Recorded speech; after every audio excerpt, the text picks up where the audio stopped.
Bab 261, Extra Part 12.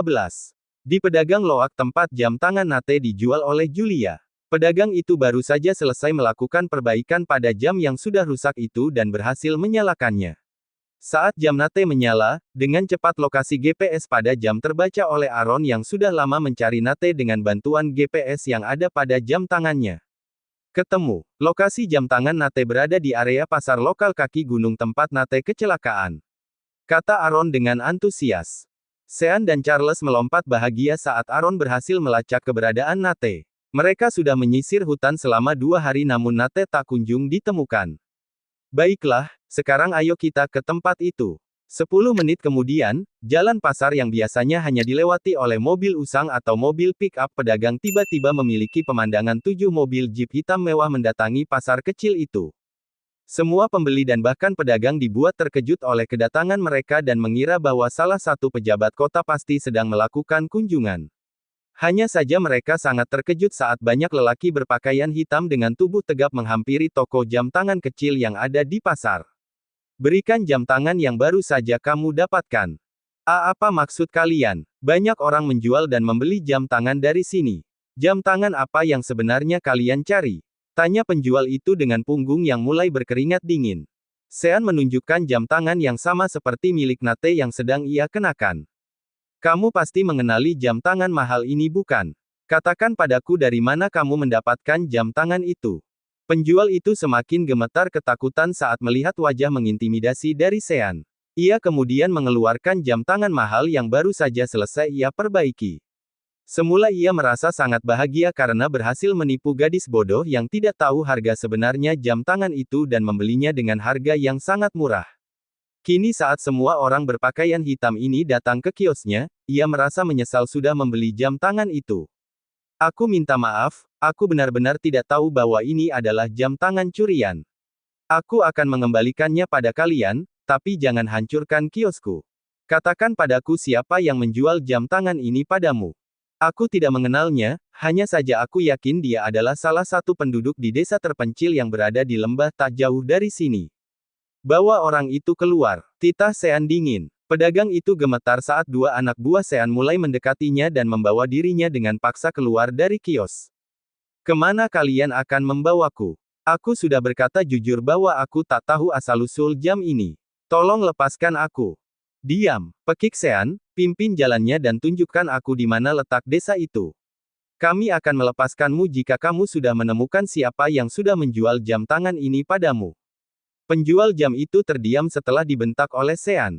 Ia didorong masuk ke mobil dan menunjukkan di mana desa yang ia maksud. Penjual itu turun bersama Sean untuk mendatangi rumah pertama dan menanyakan keberadaan seorang gadis dengan ciri-ciri seperti Julia. Apakah yang kalian maksud adalah gadis dengan rambut sebahu dan berusia antara 20-an? Pedagang itu mengangguk. Di desa ini hanya ada 3 gadis berusia 20-an. 2 di antaranya adalah putri dari William. Rumahnya yang memiliki pohon kesemek tepat di depannya. Charles dan Sean segera menuju ke rumah yang ditunjukkan oleh orang tadi. Begitu ia sampai di depan rumah yang ditunjukkan tadi, Julia sangat terkejut dengan kedatangan banyak orang menakutkan di depan rumahnya. Apa yang kalian inginkan? Siapa yang kalian cari? Sean mendorong penjual jam maju di depan Julia, apakah kamu yang menjual jam tangan pada pria ini? Penjual jam tangan yang mengenali Julia segera menunjukkan jari ke arahnya, benar, gadis inilah yang kemarin datang dan menjual jam tangan ini. Katakan di mana kamu mendapatkan jam tangan ini. Katakan dulu siapa kalian. Kami mencari pemilik jam tangan ini. Nate yang mendengar keributan berjalan keluar dari kamarnya. Begitu melihat wajah Sean dan juga Charles ia segera menarik nafas lega. Paman, Papa, Charles dan Sean hampir jatuh ke tanah karena sangat senang melihat Nate masih hidup. 2 pria itu segera menghampiri Nate dan memeluknya dengan erat. Julia di sisi lain begitu bahagia, ia bisa melihat dari banyaknya mobil yang terparkir di depan halaman rumahnya dan bisa menebak bahwa Nate berasal dari keluarga yang sangat kaya. Aku sangat bahagia kamu baik-baik saja. Iya, aku berhasil keluar tepat waktu sebelum mobil meledak dan salah satu putri dari pemilik rumah ini menyelamatkanku yang terluka parah di hutan.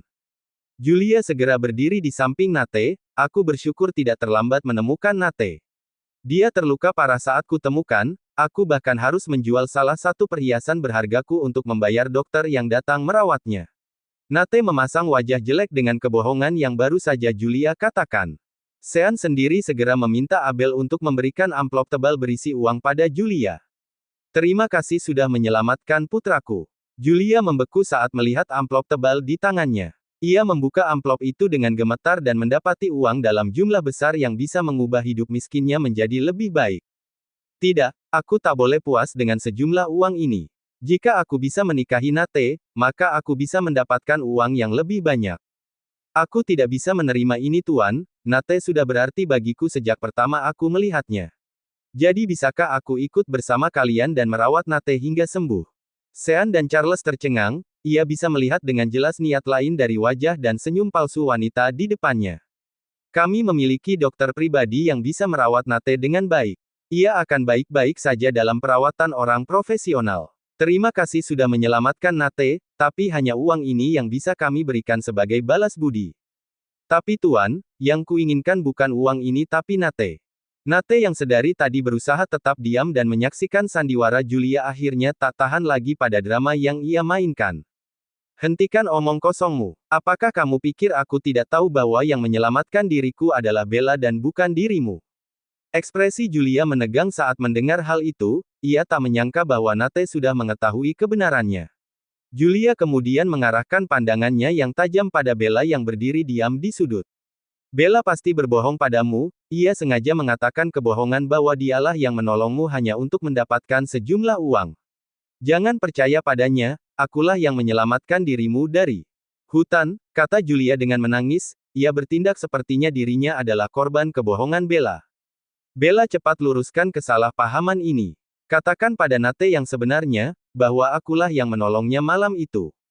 Hentikan sandiwaramu. Bella bahkan tak mengungkapkan kebenarannya. Aku berhasil mencari tahu sendiri karena aku berhasil mengingat seperti apa wajah orang yang menggendongku di punggungnya dengan susah payah keluar dari hutan. Julia memucat, ia tak menyangka bahwa Nate mengenali wajah Bella.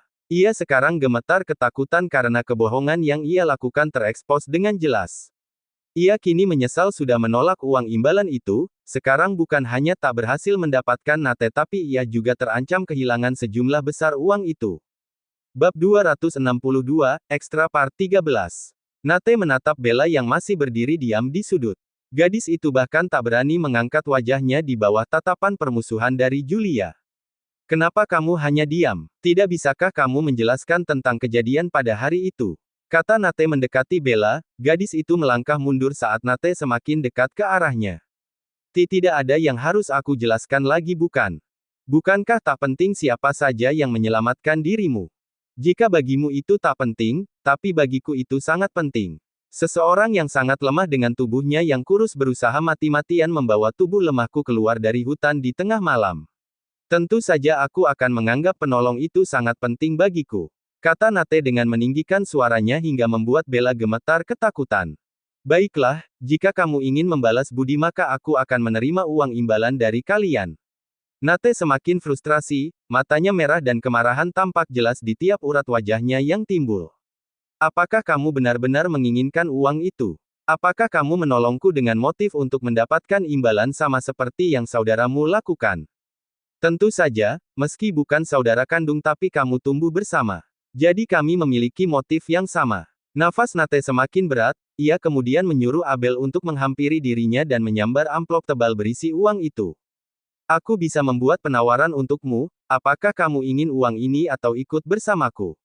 Aku bisa membuat hidupmu jauh lebih baik daripada tinggal dengan saudara tirimu. Julia mengepalkan tinjunya dengan erat, ia sangat kesal karena Nate menawari Bella hal yang sangat ingin ia dapatkan. Bella menyambar amplop dari Nate, pergilah, aku hanya menginginkan hal ini. Nate menatap ke wajah Bella dengan matanya yang kecewa. Ia kemudian memalingkan wajahnya lalu membawa semua orang pergi. Saat semua orang tidak terlihat lagi Julia dengan kesal menghampiri Bella lalu menyambar amplop di tangannya.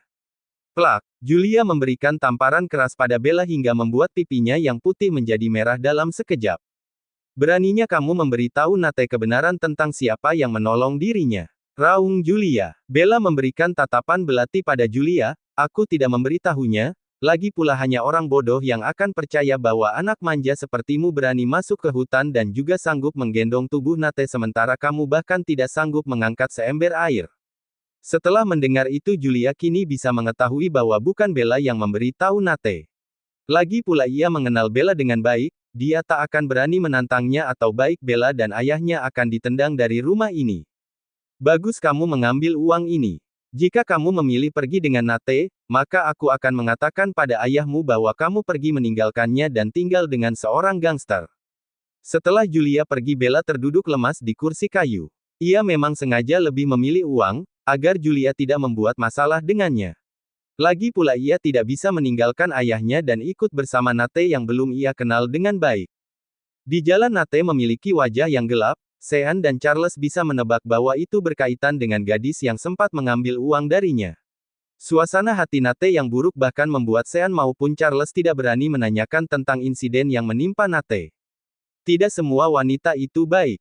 Kehidupan mereka yang miskin, mungkin membuat ia lebih memilih uang daripada dirimu, kata Charles sambil menepuk bahu Nate. Ia yakin bahwa Nate mungkin sudah terpikat dengan gadis yang sudah menolongnya dan merasa patah hati karena gadis itu hanya memilih uang darinya. Kamu tidak pandai menilai orang paman. Jika ia lebih mencintai uang maka seharusnya dia lebih memilih diriku. Ia bisa memeluk uang sebanyak yang ia bisa bahkan dengan jumlah yang tidak bisa ia bayangkan. Charles terkejut pada analisa Nate sementara Sean terkikik melihat wajah Charles yang masam karena usahanya untuk menghibur Nate justru gagal. Lalu kenapa wajahmu terlihat begitu kesal? Aku merasa berat hati meninggalkan dia dengan saudara tirinya yang licik, aku juga merasa gelisah karena tidak tahu kapan bisa melihatnya lagi. Sean dan Charles terdiam, lagi pula mereka bukan ahli cinta yang baik. Mereka hanya merasa sedikit sedih saat menyadari Nate tidak lagi bocah kecil yang bergantung pada mereka dan sudah memiliki seorang yang ia sukai.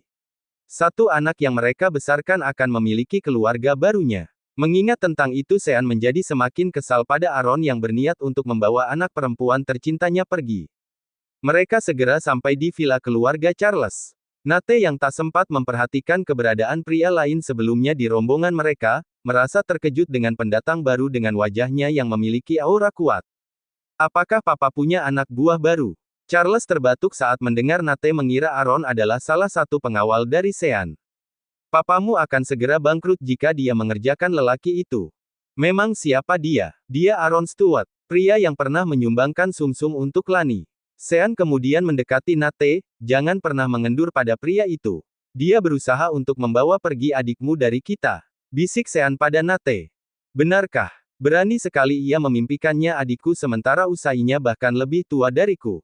Charles menarik napas dalam, betapa tidak tahu malunya. Dia sudah bersama kita selama 3 hari, bukan hanya membantumu dalam penyelidikan tapi ia juga yang menemukan posisi jam tangan Nate. Dia cukup kompeten untuk menjadi suami Lani. Setelah Charles mengatakan hal itu baik Nate dan juga Sean menatapnya dengan mata yang gelap. Charles menarik nafas dalam, aku sungguh merasa kasihan pada pemuda itu. Sepertinya jalannya tidak akan mudah, kata Charles sambil berjalan masuk dengan 2 tangan di sakunya. 4 pria kemudian berkumpul di ruang kerja termasuk Abel. Nate memberikan tatapan penuh pada Aaron seolah dia memiliki mata laser yang bisa menembus diri Aaron. Sementara itu, Aaron tak terpengaruh sama sekali dan tetap tenang seperti gunung es. Apakah benar kamu menginginkan adikku? Tanya Nate dingin. Lewati tentang itu dulu dan mari kita bicara tentang masalahmu lebih dulu. Nate akhirnya kehilangan kata-kata yang ingin ia keluhkan tentang Aaron. Ya, aku masih memiliki waktu panjang untuk membuat perhitungan padanya nanti. Aaron membuka laptopnya, ia kemudian menampilkan hasil penyelidikan yang diperoleh anak buahnya. Aku sudah mengamati organisasi kalian sejak Nate dinyatakan mati. Karena aku curiga bahwa mereka yang paling memiliki motif untuk menghilangkan Nate. Kenapa kamu berpikiran seperti itu? Tanya Nate. Ia tidak suka organisasi yang ia pimpin dicurigai oleh orang asing yang sama sekali tidak memiliki hubungan dengan Wolf Grey. Apakah menurutmu tidak ada yang menginginkan posisimu? Terlalu tenang kelompok yang kamu pimpin seharusnya kamu menaruh curiga.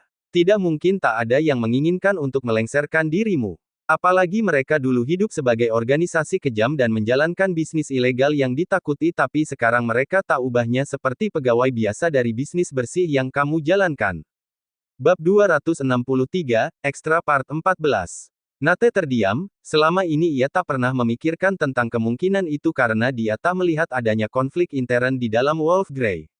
Aaron mengeluarkan rekaman video yang berhasil ditemukan oleh anak buahnya. Itu adalah rekaman pertemuan dari beberapa petinggi dengan posisi penting yang ada di organisasi Wolf Grey. Pertemuan itu diadakan saat malam hari setelah polisi merilis bahwa Nate adalah salah satu korban yang sudah mati terbakar dalam kecelakaan. Ini sulit dipercaya, kata Nate sambil memijat pelipisnya. Kamu akan percaya padaku kurang dari 24 jam. Perkataan Aaron menjadi kenyataan malam hari pada hari berikutnya. Semua petinggi mengumpulkan seluruh anggota Wolf Grey untuk menentukan pemimpin baru organisasi mereka. Charles duduk seperti raja tanpa mahkota. Dia memang masih menjadi orang yang disegani, namun sejak ia memilih memulai kembali karir militernya maka ia secara langsung sudah tidak bisa menjadi pimpinan Wolf Grey dan bahkan ikut campur pada masalah internal. Keponakanku bahkan belum dikuburkan. Kenapa kalian begitu terburu-buru? Organisasi harus segera memutuskan pimpinan baru atau mereka akan kehilangan arah, jawab Nelson yang merupakan salah satu petinggi Wolf Grey. Charles menatap Nelson dengan tatapan yang dalam, ia berusaha menebak motif dari pria di ini, mungkinkah dia tersangka yang sudah mengatur kecelakaan Nate mengingat betapa bersikeras dia untuk menentukan pimpinan baru. Mungkinkah kamu ingin menjadi pengganti Nate mengingat betapa bersikerasnya usahamu? Tanya Charles mencoba menguji air. Nelson menaikkan salah satu sudut bibirnya dan tertawa mengejek, tidak, tapi aku ingin mengajukan agar Chester bisa menjadi pengganti Nate. Ia juga salah satu keturunan Wolf Grey dengan kemampuan yang bisa diandalkan. Charles kemudian memutar bola matanya ke arah Chester, apakah kamu ingin menggantikan Nate? Jika suara terbanyak mendukungku maka untuk apa aku harus menolak peluang itu? Wajah Charles semakin gelap saat menatap Chester. Ia seperti penyidik yang sudah mulai menemukan pelaku dari semua kejadian buruk yang menimpa Nate.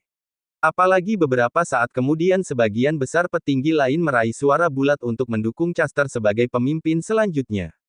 Chester tak pernah menyadari saat ia baru saja akan kembali ke rumah sebagai pimpinan Wolf Grey terbaru.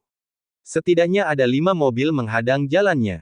Sempat terjadi baku tembak, namun karena kalah jumlah, Chester berhasil ditangkap dan dibawa ke gudang gelap di mana Sean dan yang lainnya sudah menunggu dirinya dengan wajah iblis. Charles dan Sean menghajar Chester seperti ia bola yang mereka lempar ke sana kemari dan memukulinya secara bergantian. Apakah kamu yang mengatur skema dan membuat Nate kecelakaan? Tanya Charles begitu Chester kelelahan. Apa maksud kalian? Tanya Chester dengan wajahnya yang seperti bubur, apakah hanya karena aku menjadi pimpinan Wolf Grey sekarang maka kalian menuduhku sebagai pelaku kecelakaan Nate? Sean dan Charles saling melempar pandang. Melihat dari reaksi Chester mereka menjadi bingung, wajahnya yang terkejut dan ketakutan membuat mereka bisa melihat bahwa Chester bukan pelakunya. Benarkah bukan kamu pelakunya? Bahkan jika kalian membunuhku, tak akan ada artinya bagi kalian karena bukan aku pelakunya. Nate kemudian keluar dari sudut gelap dan menunjukkan dirinya pada Chester. Pria itu hampir terkena serangan jantung karena dia pikir sedang melihat hantu. Kamu masih hidup. Kenapa kamu tidak menunjukkan diri di rapat dan duduk kembali menjadi pimpinan Wolf Grey? Dengan begitu aku tidak perlu berada di sini dan dihajar oleh ayah tirimu dan juga pamanmu karena mengira aku yang mengatur skema. Benarkah bukan kamu yang menyerangku malam itu? Kenapa kalian tidak percaya padaku? Raung Chester dengan bercucuran air mata, ia sudah babak belur dan besar kemungkinan ia akan berakhir mati jika mereka tak percaya padanya. Sepertinya kita sudah mengambil umpan yang mereka berikan, kata Aaron. Sean dan Charles segera menatap pria itu. Dia hanya pion yang berguna untuk membingungkan kita dan mengaburkan siapa pelaku yang sebenarnya. Sean sangat kesal, wajahnya sangat menakutkan. Ia tak menyangka hari damai yang sudah lama ia nikmati akan terusik kembali. Abel, urus dia dengan baik. Panggil dokter untuk merawat luka Chester, meski begitu belum saatnya untuk melepaskannya. Di ruang pribadi sebuah klub malam, Nelson duduk dengan seorang pria misterius. Mereka mendentingkan gelas dan tertawa atas rencana mereka yang sudah berhasil. Mereka benar-benar tertipu dan mengambil umpan kita dengan baik. Sungguh malang nasib Chester, ia mungkin akan mati tanpa tahu penyebab kematiannya, kata Nelson dengan tertawa bahagia. Kamu memang sekutu yang bagus. Aku tak menyesal sudah memilihmu. Aku sudah muak dengan bisnis bersih yang dilakukan oleh Nate, itu membuat kami seperti macan yang kehilangan taringnya. Seolah tak ada bedanya antara kami dan pegawai biasa. Aku merindukan masa jaya Wolf Grey yang ditakuti oleh banyak kelompok lain.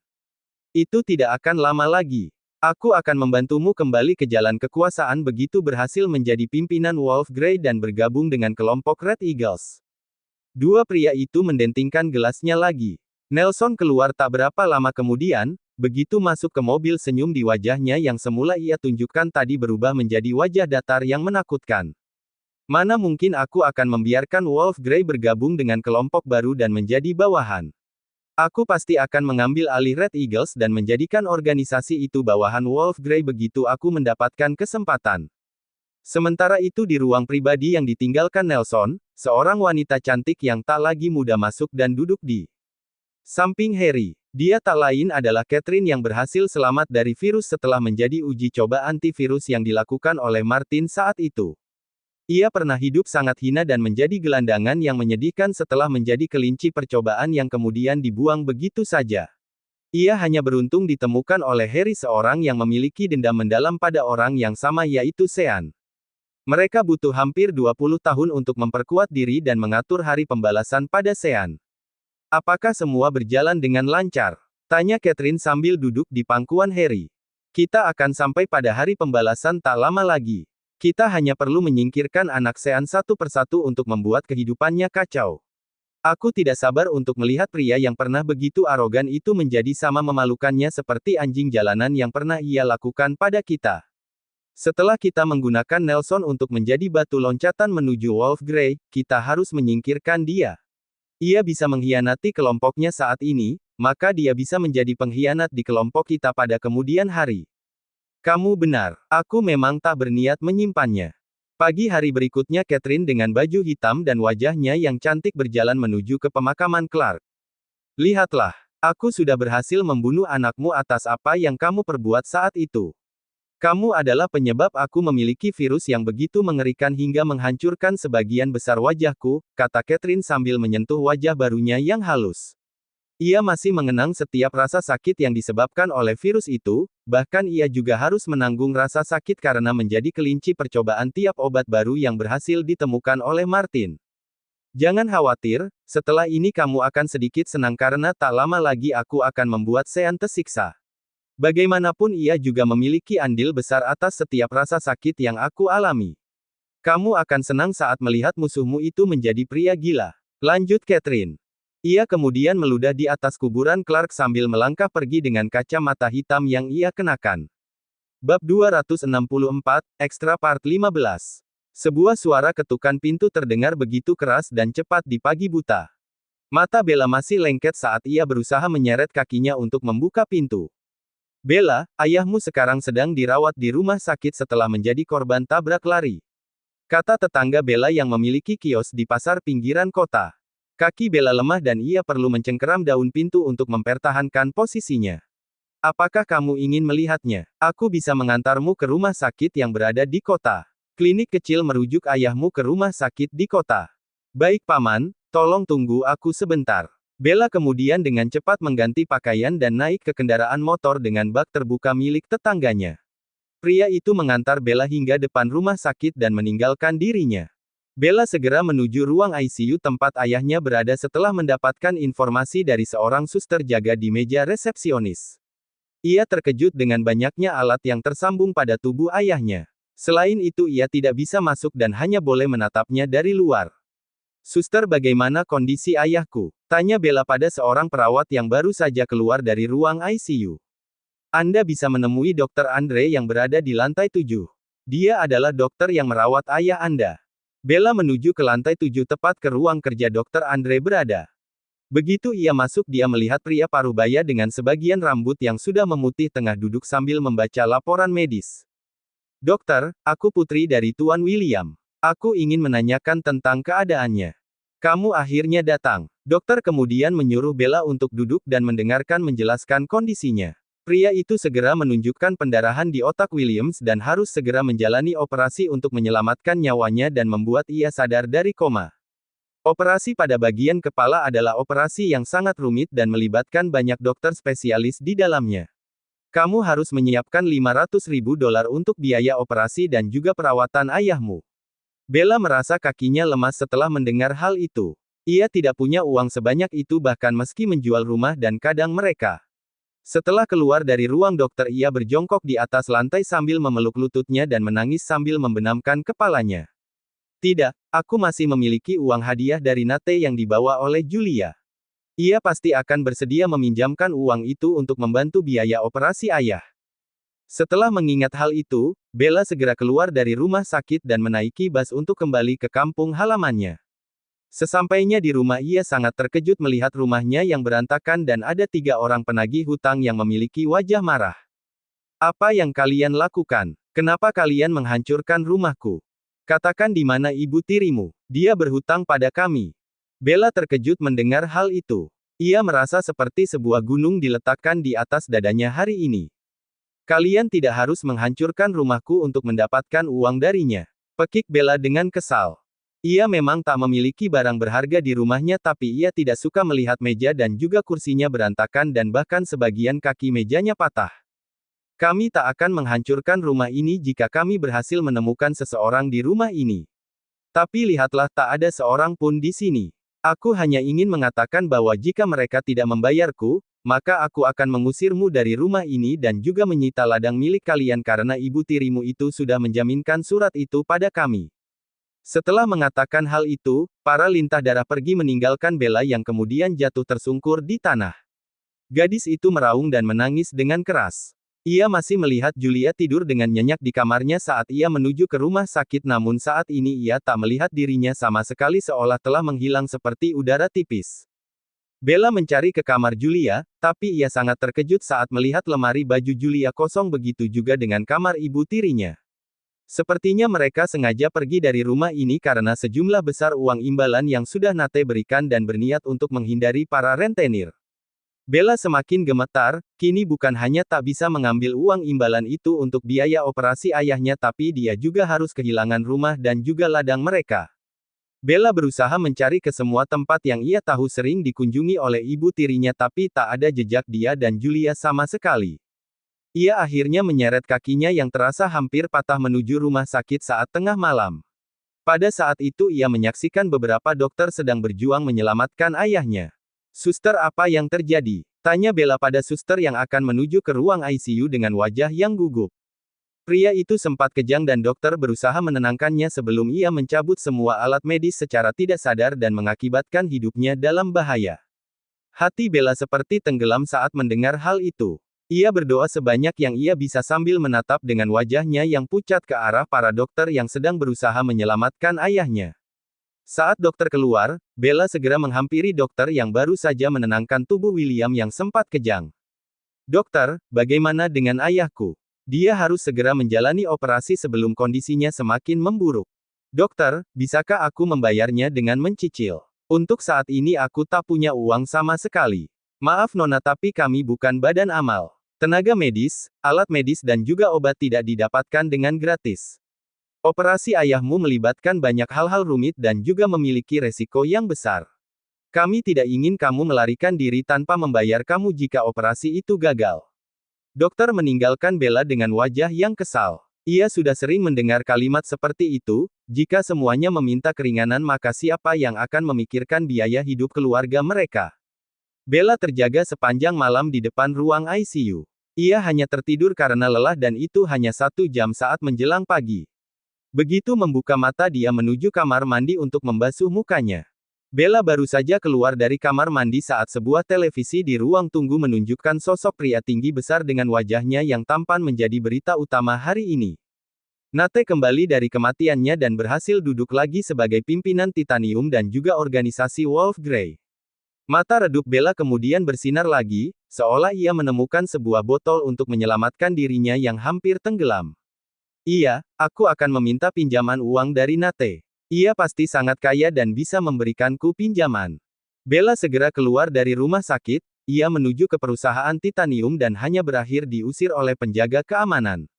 Nona, tidak semua orang bisa menemui Tuan Nate. Kami sudah sering menerima tamu wanita yang mengatakan bahwa Tuan Nate adalah kekasihnya dan bahkan mengatakan hal yang sama denganmu bahwa kamu sudah menjadi penolongnya. Bella menatap 2 penjaga keamanan yang baru saja menyeretnya dengan keras keluar gedung. Tidak, aku tidak berbohong. Tolong katakan pada sekretaris Tuan Nate untuk menyampaikan pada pria itu bahwa wanita bernama Bella mencarinya. Dia pasti akan mengenaliku. Nona, berhenti memaksakan kehendak atau kami benar-benar akan mengirim Anda ke kantor polisi. Bella akhirnya terdiam, dia tak ingin berakhir di kantor polisi dan membuat ia semakin kesulitan untuk mencari biaya operasi ayahnya. Bella akhirnya memilih menjauh dari lobi perusahaan dan memilih berdiri di sudut lain untuk menunggu Nate keluar dari gedung. Bab 265, Extra Part 16. Saat ini sudah memasuki musim dingin di mana cuaca di luar semakin dingin. Bella sudah menunggu Nate di luar gedung dengan menahan udara dingin yang membuat ia hampir seperti manusia es. Namun ia tidak berniat untuk menyerah dan memilih menunggu keberuntungannya untuk melihat Nate keluar dari perusahaan. Bella sudah hampir kehilangan kekuatan saat hari semakin gelap. Begitu ia melihat ke lobi dengan pandangan matanya yang sudah buram. Ia menangkap sosok Nate yang tengah berjalan keluar dari lobi dan hendak masuk ke mobil setelah asistennya membukakan pintu. Bella seketika itu segera berdiri dan menyeret kakinya yang kram menuju ke arah Nate. Tuan Nate, tunggu. Bisakah kita bicara? Suara Bella tenggelam dan tidak terdengar oleh Nate yang masuk ke dalam mobil. Ia menyaksikan mobil itu mulai pergi dan dengan langkahnya yang terlatih dia berusaha keras mengejar mobil Nate. Pada akhirnya mobil itu semakin menjauh dan ia jatuh tersungkur di tanah dengan wajah tidak berdaya. Tuan, seorang wanita sepertinya mengejar kita, kata asisten baru Nate. Nate kemudian berbalik dan terkejut saat melihat Bella sudah jatuh tersungkur di tengah jalan. Ada sebuah mobil yang berada tepat di belakang dirinya dan tak berhenti menekan klakson. Berhenti, teriak Nate. Begitu mobil berhenti ia segera membuka pintu dan berlari keluar menuju ke arah Bella. Saat ini pengemudi menjulurkan kepalanya melalui jendela mobil dengan wajahnya yang gusar, wanita gila, kamu menghalangi jalanku. Cepat menyingkir. Nate yang mendengar hal itu segera memberikan tatapan belati pada pengemudi. Ia segera menghampiri Bella yang sudah hampir pingsan, meski begitu sebelum tak sadarkan diri ia masih sempat tersenyum lega begitu mendapati Nate sudah berdiri di depannya. Bella akhirnya ambruk ke tanah, Nate menggendong tubuh Bella yang terasa begitu dingin menuju mobilnya. Kamu pria yang kejam. Bagaimana mungkin kamu membiarkan kekasihmu berlarian mengejarmu di jalanan hingga ia pingsan?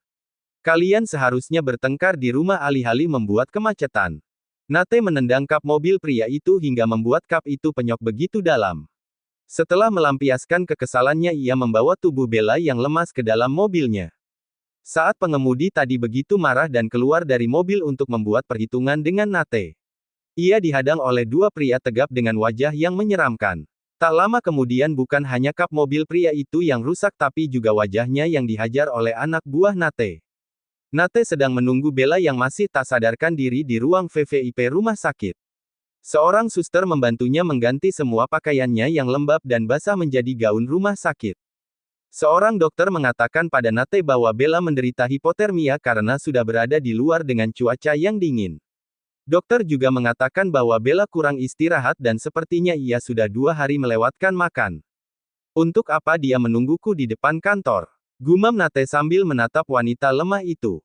Nate kemudian menekan nomor orang kepercayaannya. Aku ingin kamu menyelidiki tentang Bella William dan apa yang terjadi pada dirinya selama beberapa hari ini. Baik Tuan. 3 jam kemudian, Nate mendapatkan kabar semua yang sudah dilakukan Julia dan ibu tirinya termasuk menjual rumah dan juga ladang pada rentenir. Tak hanya itu ia juga mendapatkan informasi bahwa ayah Bella sedang membutuhkan operasi penting dengan biaya operasi yang besar bagi Bella. Jadi dia datang untuk meminta bantuan padaku. Gumam Nate. Ia menarik nafas panjang saat melihat wajah tenang Bella yang sedang tertidur.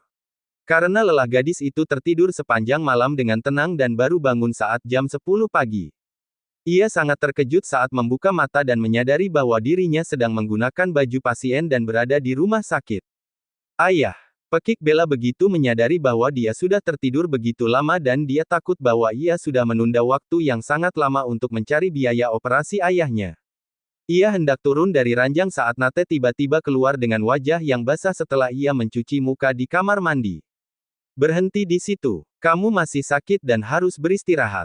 Tidak, aku harus melihat ayahku. Jangan khawatir, ia sedang dioperasi sekarang. Aku sudah membayar biaya operasinya, jadi sekarang kamu tidak perlu mencemaskan keadaannya. Benarkah? Kamu tidak berbohong kan? Tidak, aku mengatakan yang sebenarnya. Bella menarik nafas dalam, terima kasih, aku akan membayarmu kembali atas bantuanmu kali ini dan mencicilnya sedikit demi sedikit. Nate berjalan mendekati ranjang Bella, tanda tangani ini. Kamu tidak perlu membayarnya, hanya cukup menjadi istriku selama 1 tahun. Wajah Bella yang sempat cerah kini kembali tenggelam dalam kegelapan saat mendengar hal itu. Tidak bisa, aku bahkan tidak menyukaimu. Jika kamu tidak setuju dengan penawaran yang kuberikan maka aku akan segera menelepon dokter bedah dan membatalkan operasi ayahmu yang akan segera dilakukan. Bella menatap Nate dengan kecewa, ia tak menyangka bahwa Nate akan memanfaatkan kemalangan dirinya dengan mengajukan pernikahan kontrak dengan dirinya. Kamu tampan dan kaya, pasti banyak wanita di luar sana yang dengan senang hati bisa menikah denganmu. Kenapa harus aku? Mereka semua memiliki motif tapi kamu tidak. Jadi kamu akan menerima penawaranku atau tidak? Bella merasa alasan Nate sangat tidak masuk akal, meski begitu ia tetap menyambar surat perjanjian dan membubuhkan tanda tangan dirinya di atas kertas itu. Jangan khawatir, kamu akan mendapatkan banyak kemewahan dengan menjadi istriku. Tidak perlu, aku tak akan menjual diriku begitu jauh hanya demi uang dan hidup mewah. Aku rela menerima perjanjian ini hanya karena untuk biaya operasi ayahku. Baiklah aku tidak akan memaksamu, tapi karena kita sudah menikah. Maka begitu kamu keluar dari rumah sakit maka kamu harus tinggal denganku. Kamu bisa juga membawa ayahmu tinggal bersama kita begitu kondisinya membaik. Sudah menikah? Tanya Bella dengan wajah yang tak percaya. Ia baru saja menandatangani surat perjanjian dan bukan akta nikah. Bagaimana mungkin pria ini bisa mengatakan bahwa mereka sudah menikah? Kamu menandatangani 2 surat, salah satunya adalah formulir pernikahan. Lagi pula aku cukup mampu untuk mendatangkan surat nikah kita sore ini juga. Bella terdiam, melihat seberapa kaya Nate. Dia yakin bahwa pria itu cukup memiliki kekuasaan untuk melakukan hal seperti itu. Bella juga sadar bahwa dia tak memiliki tempat tinggal lagi dengan ayahnya, jadi dia tidak berusaha mendebat keputusan Nate untuk mereka tinggal bersama. Jadi setelah 1 tahun apakah kita akan bercerai? Aku bisa meninggalkanmu begitu kontrak pernikahan kita habis bukan? Jawab Nate singkat. Bella menarik nafas lega, setidaknya dalam waktu setahun ia bisa memiliki cukup waktu untuk memiliki tempat tinggal sendiri. Nate kemudian duduk di sofa sambil menatap tabletnya. Meski ia terlihat seolah begitu sibuk, tapi ekor matanya tak henti mencuri pandang ke arah Bella yang berada di atas ranjang. Dalam waktu 1 tahun, aku yakin perasaanmu padaku akan tumbuh. Jadi kamu tak akan pernah meninggalkanku, batin Nate. Bab 266, Extra Part 17. Aaron kembali ke rumahnya setelah sekian lama berpisah dengan Lani. Ia segera mandi untuk menyegarkan diri kemudian dengan percaya diri berjalan ke rumah Lani. Sean yang melihat Aaron sudah datang ke rumahnya dan sekarang duduk di meja makan tanpa canggung membuat ia ingin muntah darah. Pria ini sungguh tidak tahu malu, bagaimana mungkin ia menganggap rumah ini seperti miliknya sendiri dan bahkan dengan tenang makan di meja kami, batin Sean. Apakah kamu tidak sekalian saja tinggal di sini? Sepertinya kamu cukup nyaman bolak-balik datang ke rumahku untuk meminta makan. Sindir Sean dengan nada sarkastis. Anne yang sedang menata meja dengan aneka lauk kemudian menyela dengan ringan tanpa melihat wajah gelap suaminya, itu ide yang bagus, lagi pula kami memiliki banyak kamar kosong. Sean membeku dengan perkataan istrinya, ia merasa begitu frustrasi bahwa istrinya tidak bisa melihat keberatan dalam kata-kata yang ia ucapkan tadi. Apakah tidak akan merepotkan untuk kalian? Tentu saja tidak. Baiklah kalau begitu, kata Aaron dengan seringai wajah yang puas. Sean hampir mimisan saat mendengar hal itu, ia bangkit dari tempat duduknya dan menendang meja dengan kesal. Omong kosong, aku memiliki anak gadis di sini. Orang akan mengatakan hal buruk tentangnya jika sampai tahu bahwa ia tinggal dengan pemuda yang bukan dari keluarganya. Sean, kenapa kamu begitu pelin-pelan? Bukankah kamu yang menawari Aaron untuk tinggal di sini tadi? Lagi pula ini kota yang sudah maju, tetangga kita semuanya orang sibuk dan tak memiliki waktu luang untuk bergunjing. Sean menggaruk rambutnya dengan kesal. Ia tak tahu sihir apa yang dipakai oleh Aaron sehingga bisa membuat istrinya begitu mencintai menantu tuanya itu. Aku hanya sedang menyindirnya, tapi kalian menanggapi hal itu dengan serius. Aaron tersenyum puas melihat wajah gugup Sean, lupakan, aku tidak benar-benar akan pindah. Untuk saat ini aku sudah puas bisa datang kapan saja ke rumah ini dan disambut dengan hangat. Sean mengerucutkan bibirnya, entah mengapa dia selalu berada di sisi yang kalah jika itu berhadapan dengan kolaborasi antara Aaron dan juga Anne. Saat ini Lani turun dari tangga dengan celana jeans di atas lutut dan kaos putihnya. Kaki putihnya yang panjang membuat Aaron berdebar. Lani benar-benar tumbuh dari bayi kecil menjadi gadis yang mekar sempurna. Kecantikannya membuat Aaron ingin menyimpan wanita ini untuk dirinya sendiri dan tak membiarkan semua orang melihatnya. Tidak bisalah kamu mengenakan celana yang lebih panjang.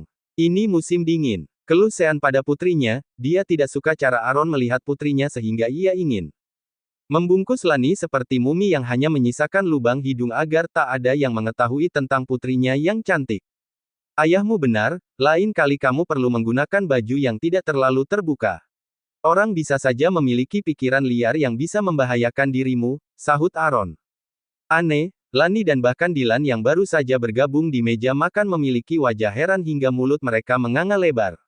Bahkan bola mata mereka tak henti bola-balik antara Sean dan Aaron. Ini kali pertama dua orang yang selalu bersilang pendapat itu memiliki satu suara. Lani sudah memulai kuliah pasca sarjana pada hari berikutnya. Ia tak pernah menduga harinya akan begitu sial karena harus bertabrakan dengan Rachel begitu memasuki kampus. Kamu masih berani menunjukkan hidungmu di kampus ini padahal kamu bukan bagian dari mahasiswa di sini. Sungguh tidak tahu malu, sepertinya kamu sudah sangat frustrasi untuk menghadapi pria tua itu di ranjang dan mengharapkan keberuntungan dengan pria muda yang tampan di sini. Kata Rachel dengan nada sarkasme. Dua teman di sebelahnya bahkan melemparkan tatapan jijik ke arah Lani. Apakah kamu tidak memiliki pekerjaan lain? Kenapa kamu begitu tertarik dengan apa yang aku lakukan? Tentu saja, kamu pernah menjadi orang ketiga di antara hubunganku dengan Romy. Aku harus memastikan bahwa kamu tidak memiliki mimpi untuk bisa berhubungan dengannya lagi. Lani tersenyum sinis, kamu bisa menyimpannya untuk dirimu sendiri. Aku bukan hanya tidak tertarik dengan dirinya lagi tapi juga menyesal pernah mengenalnya. Sementara itu kalian juga cocok satu sama lain, jadi aku berharap kalian menjadi pasangan yang saling mencintai hingga tua untuk menyelamatkan nasib orang tidak beruntung lain yang bisa saja menjadi pasangan kalian nanti. Mata Rachel melebar karena amarah saat mendengar ejekan dari Lani. Ia yang terbakar amarah hendak menjambak rambut Lani namun sebuah tangan besar kemudian mencengkeram pergelangan tangannya hingga membuat tulangnya hampir remuk. Jangan pernah berani untuk menyentuhnya atau aku akan meremukkan tanganmu. Kata Daniel dengan tatapan tajam hingga membuat Rachel dan teman-temannya bergidik. Lepaskan mereka. Kamu tak perlu mengotori tanganmu untuk orang yang tak layak. Setelah mengatakan hal itu Lani menyeret Daniel untuk membawanya pergi. Rachel melihat pergelangan tangannya yang merah dan ia menatap punggung Lani dengan tatapan belati kemudian ia menekan nomor di ponselnya. Aku ingin kamu membereskan seseorang untukku. Baik. Semua mahasiswa baru sudah berkumpul aula untuk acara penerimaan mahasiswa baru tahun ini. Romy yang duduk di sebelah Rachel tidak tahu apa yang membuat kekasihnya itu kesal. Apakah ada sesuatu yang mengganggumu? Tanya Romy sambil mengusap punggung tangan Rachel. Aku sempat berpapasan dengan Lani tadi. Aku tidak tahu kenapa ia begitu tak tahu malu dan masih berkeliaran di kampus padahal ia tidak terdaftar sebagai mahasiswa baru. Tak hanya itu, ia juga berhasil merayu pria lain dan bahkan pria itu meremas peser gel Rani tanganku hingga memar, kata Rachel dengan bibir mengerucut. Romy mengalihkan tatapan matanya pada pergelangan tangan Rachel yang memang masih terlihat merah. Api amarah membakar di bola matanya, hanya saja ia bukan prihatin pada luka di tangan Rachel tapi justru sangat marah bahwa Lani sudah berhasil memikat pria lain dalam waktu singkat. Acara segera dimulai, saat itu tatapan mata Romy tertuju pada Lani yang baru saja datang dengan 4-3 pria di belakangnya dan duduk di bangku depan. Lani bahkan tersenyum dengan cerah pada 3 pria tampan itu dan banyak wanita mulai cemburu pada Lani karena 3 pria tampan itu adalah senior yang menjadi banyak idola mahasiswi. 3 pria itu selalu dingin pada lawan jenis, namun saat melihat keintiman mereka pada Lani, mereka diliputi oleh rasa iri karena keberuntungan gadis itu. Lihatlah, bahkan 3 senior itu terbius oleh Lani.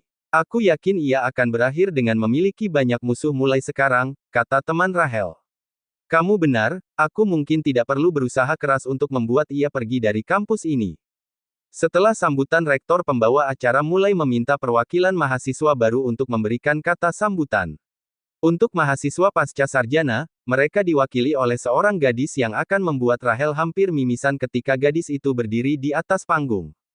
Untuk kata sambutan berikutnya, kita akan memanggil mahasiswa pasca sarjana yang sudah menyelesaikan gelas sarjananya di salah satu universitas terkemuka di Inggris pada usianya yang masih 18 tahun. Universitas ini sangat beruntung karena ia memilih untuk melanjutkan pasca sarjananya di sini. Mari kita sambut dengan meriah, Delaney untuk maju ke depan. Rahel hampir tak mempercayai pendengarannya sendiri saat nama Lani disebut. Tidak mungkin, itu pasti gadis lain dengan nama yang sama. Bab 267, Extra Part 18. Harapan bahwa ia pasti gadis yang berbeda retak seketika saat melihat Lani maju ke panggung dengan senyum indah dan juga wajahnya yang menawan. Rahel mengepalkan tinjunya dengan erat, ia tidak pernah menduga alasan kenapa dia tak bisa menemukan nama Lani di antara semua nama mahasiswa baru adalah karena dia adalah mahasiswa pasca sarjana, yang artinya ia pasti gadis yang jauh lebih pintar daripada yang ia duga. Rahel melirik wajah Romi yang juga sama terkejutnya, hanya saja tatapan mata Romi memancarkan dengan jelas rasa kagum pada Lani begitu mengetahui bahwa dia adalah mahasiswa pasca sarjana. Bahkan meski ia adalah mahasiswa yang membanggakan, dia tetap menjadi simpanan dari pria tua. Reputasinya akan hancur begitu semua orang mengetahui hal itu. Aku harap kamu berhati-hati dan tidak terlibat lagi dengannya atau kamu akan mendapatkan kotoran darinya saat sisi lain dari dirinya terungkap, kata Rahel pada Romi. Kamu tidak perlu khawatir, aku tidak akan lagi melakukan hal bodoh dan mengkhianati dirimu, jawab Romi sambil meremas tangan Rahel. Rahel merasa sedikit lega dengan jawaban Romi, meski ia masih kesal dengan penampilan Lani yang baik saat berada di atas panggung. Setelah acara selesai, Lani menuju kamar mandi. Begitu ia keluar dari bilik, setidaknya ada 6 wanita dengan tubuh kekar yang sepertinya berasal dari jurusan olahraga tengah menghadangnya. Permisi, kalian menghalangi jalan, kata Lani berusaha untuk melewati barisan mereka. Kamu hanya bisa keluar setelah berhasil mengalahkan kami. Lani menghela nafas dalam, ia sangat lelah hari ini dan sedang tidak ingin bertarung. Aku merasa kita belum pernah bertemu sebelumnya dan tak mengenal kalian. Jadi untuk apa kalian mencoba untuk berkonflik denganku? Kami hanya ingin memberimu pelajaran. Setelah mengatakan itu, mereka maju untuk menyerang Lani namun tanpa mereka duga bahwa Lani pandai berkelahi dan berhasil menjatuhkan mereka ke lantai kamar mandi dengan wajah yang mengerikan. Bahkan pipi dari pimpinan kelompok itu memiliki cetakan sepatu Lani di atasnya. 5 wanita itu menggeliat kesakitan di atas lantai seperti ikan yang kekeringan. Lani sendiri hanya melewati mereka kemudian menuju wastafel dan mencuci tangannya dengan sabun. Saat ia hendak pergi dia mendengar ponsel pimpinan kelompok itu berdering. Lani mengeluarkan ponsel itu dari saku wanita itu. Aku mendengar suara keributan di kamar mandi. Jadi bagaimana? Apakah kamu berhasil menghancurkan wajahnya? Tanya Rahel antusias di panggilan itu. Jadi itu kamu yang menyuruh mereka untuk menghajarku. Sepertinya kamu memiliki keinginan untuk mengatakan selamat tinggal pada hidup damai karena sudah memprovokasiku. Lani, kenapa kamu memegang ponsel temanku? Tanya Rahel terkejut. Kamu sudah membayar orang yang tidak sepadan dengan kemampuanku. Sebaiknya cepat datang sebelum aku membuat mereka semakin menderita. Rahel mendidih dengan kemarahan. Tentu saja ia tidak berniat datang ke kamar mandi untuk menemui Faza dan teman-temannya. Faza adalah anak dari sopir di rumahnya yang berkuliah di jurusan olahraga. Sebelumnya Rahel membayar dia untuk memberi pelajaran pada Lani bersama temannya. Hanya saja ia tak menyangka bahwa Lani begitu kuat hingga bisa mengalahkan kelimanya sendirian. Lani mengambil foto mengerikan 5 wanita itu yang menggeliat di atas lantai. Jika kalian menggangguku lagi, mungkin kalian akan mendapati foto memalukan ini di mading untuk dilihat semua orang. Setelah itu mari kita lihat siapa yang akan begitu malu untuk datang ke universitas. Tidak, jangan lakukan itu, kami tak akan mengganggumu lagi. Lani tak menjawab mereka dan hanya pergi dengan kedua tangan di saku celananya. Apa yang terjadi? Kenapa kamu begitu lama di kamar mandi? Tanya Moana. Seharusnya kamu ikut denganku di kamar mandi. Aku yakin kamu akan senang karena berhasil melampiaskan beberapa kekesalan pada orang yang berniat mengantarkan diri mereka sebagai samsak tinju secara sukarela. Apakah ada yang mengganggumu? Iya, dia 5 mahasiswi olahraga yang merupakan suruhan Rahel. Aku heran kenapa wanita itu masih terus mengganggumu. Keluh Moana. Tenang saja, aku akan memberi dia pelajaran cepat atau lambat. Lani dan Moana berjalan untuk mengajak para kakak mereka pulang namun berakhir kecewa karena 3 pria itu justru sedang bertanding basket dengan jurusan lain. Tunggu kami sambil menonton pertandingan. Kami akan mengantar kalian pulang begitu pertandingan selesai, kata Daniel. Tidak, aku akan lewat kali ini. Aku sangat lelah dan ingin segera tidur di ranjangku, jawab Lani. Ia baru saja menghajar 5 wanita, jadi dia sangat lelah dan hanya ingin tidur. Baiklah, kalau begitu tunggu saja di depan. Ayah akan datang untuk menjemput kalian, kata Stefan. Ayah, untuk apa ia datang ke kampus? Tanya Moana heran. Tentu saja karena kampus ini adalah tempat belajar untukmu mulai sekarang. Jadi dia pasti datang untuk mengenal lebih baik lingkungan ini. Moana menghela nafas dalam, ia tak mengira bahwa ayahnya akan selalu membayangi dirinya bahkan meski ia sudah dewasa sekarang. Tak punya pilihan lain mereka akhirnya menunggu Huak datang. Begitu mobil Range Rover hitam legam datang, Moana segera menyadari bahwa itu adalah mobil ayahnya. Huak keluar dari kemudi dan menyapa Lani dengan hangat, secara tak sengaja ia melihat Romi pria yang hampir membeli Lani dengan uang 1 koper berdiri di atas dan menatap mereka dengan marah. Hal itu membuat Huak justru semakin terpancing untuk melempar lebih banyak bahan bakar. Huak tidak menghampiri Moana tapi Lani dan mengacak rambut gadis itu sambil tersenyum hangat. Bagaimana hari pertama kuliah pasca sarjana? Sangat baik paman, aku senang bisa berada di kampus yang sama dengan Moana dan juga lingkungan ini. Moana menghela nafas dalam, ia tak mengira bahwa ayahnya akan selalu membayangi dirinya bahkan meski ia sudah dewasa sekarang. Tak punya pilihan lain mereka akhirnya menunggu Huak datang. Begitu mobil Range Rover hitam legam datang, Moana segera menyadari bahwa itu adalah mobil ayahnya. Huak keluar dari kemudi dan menyapa Lani dengan hangat, secara tak sengaja ia melihat Romi pria yang hampir membeli Lani dengan uang 1 koper berdiri di atas dan menatap mereka dengan marah. Hal itu membuat Huak justru semakin terpancing untuk melempar lebih banyak bahan bakar. Huak tidak menghampiri Moana tapi Lani dan mengacak rambut gadis itu sambil tersenyum hangat. Bagaimana hari pertama kuliah pasca sarjana? Sangat baik paman, aku senang bisa berada di kampus yang sama dengan Moana dan juga kakak. Kamu harus lebih banyak mengajari Moana di masa depan, kata Huak sambil menepuk bahu Lani. Huak membukakan pintu mobil penumpang depan untuk Lani kemudian pintu mobil penumpang belakang untuk Moana.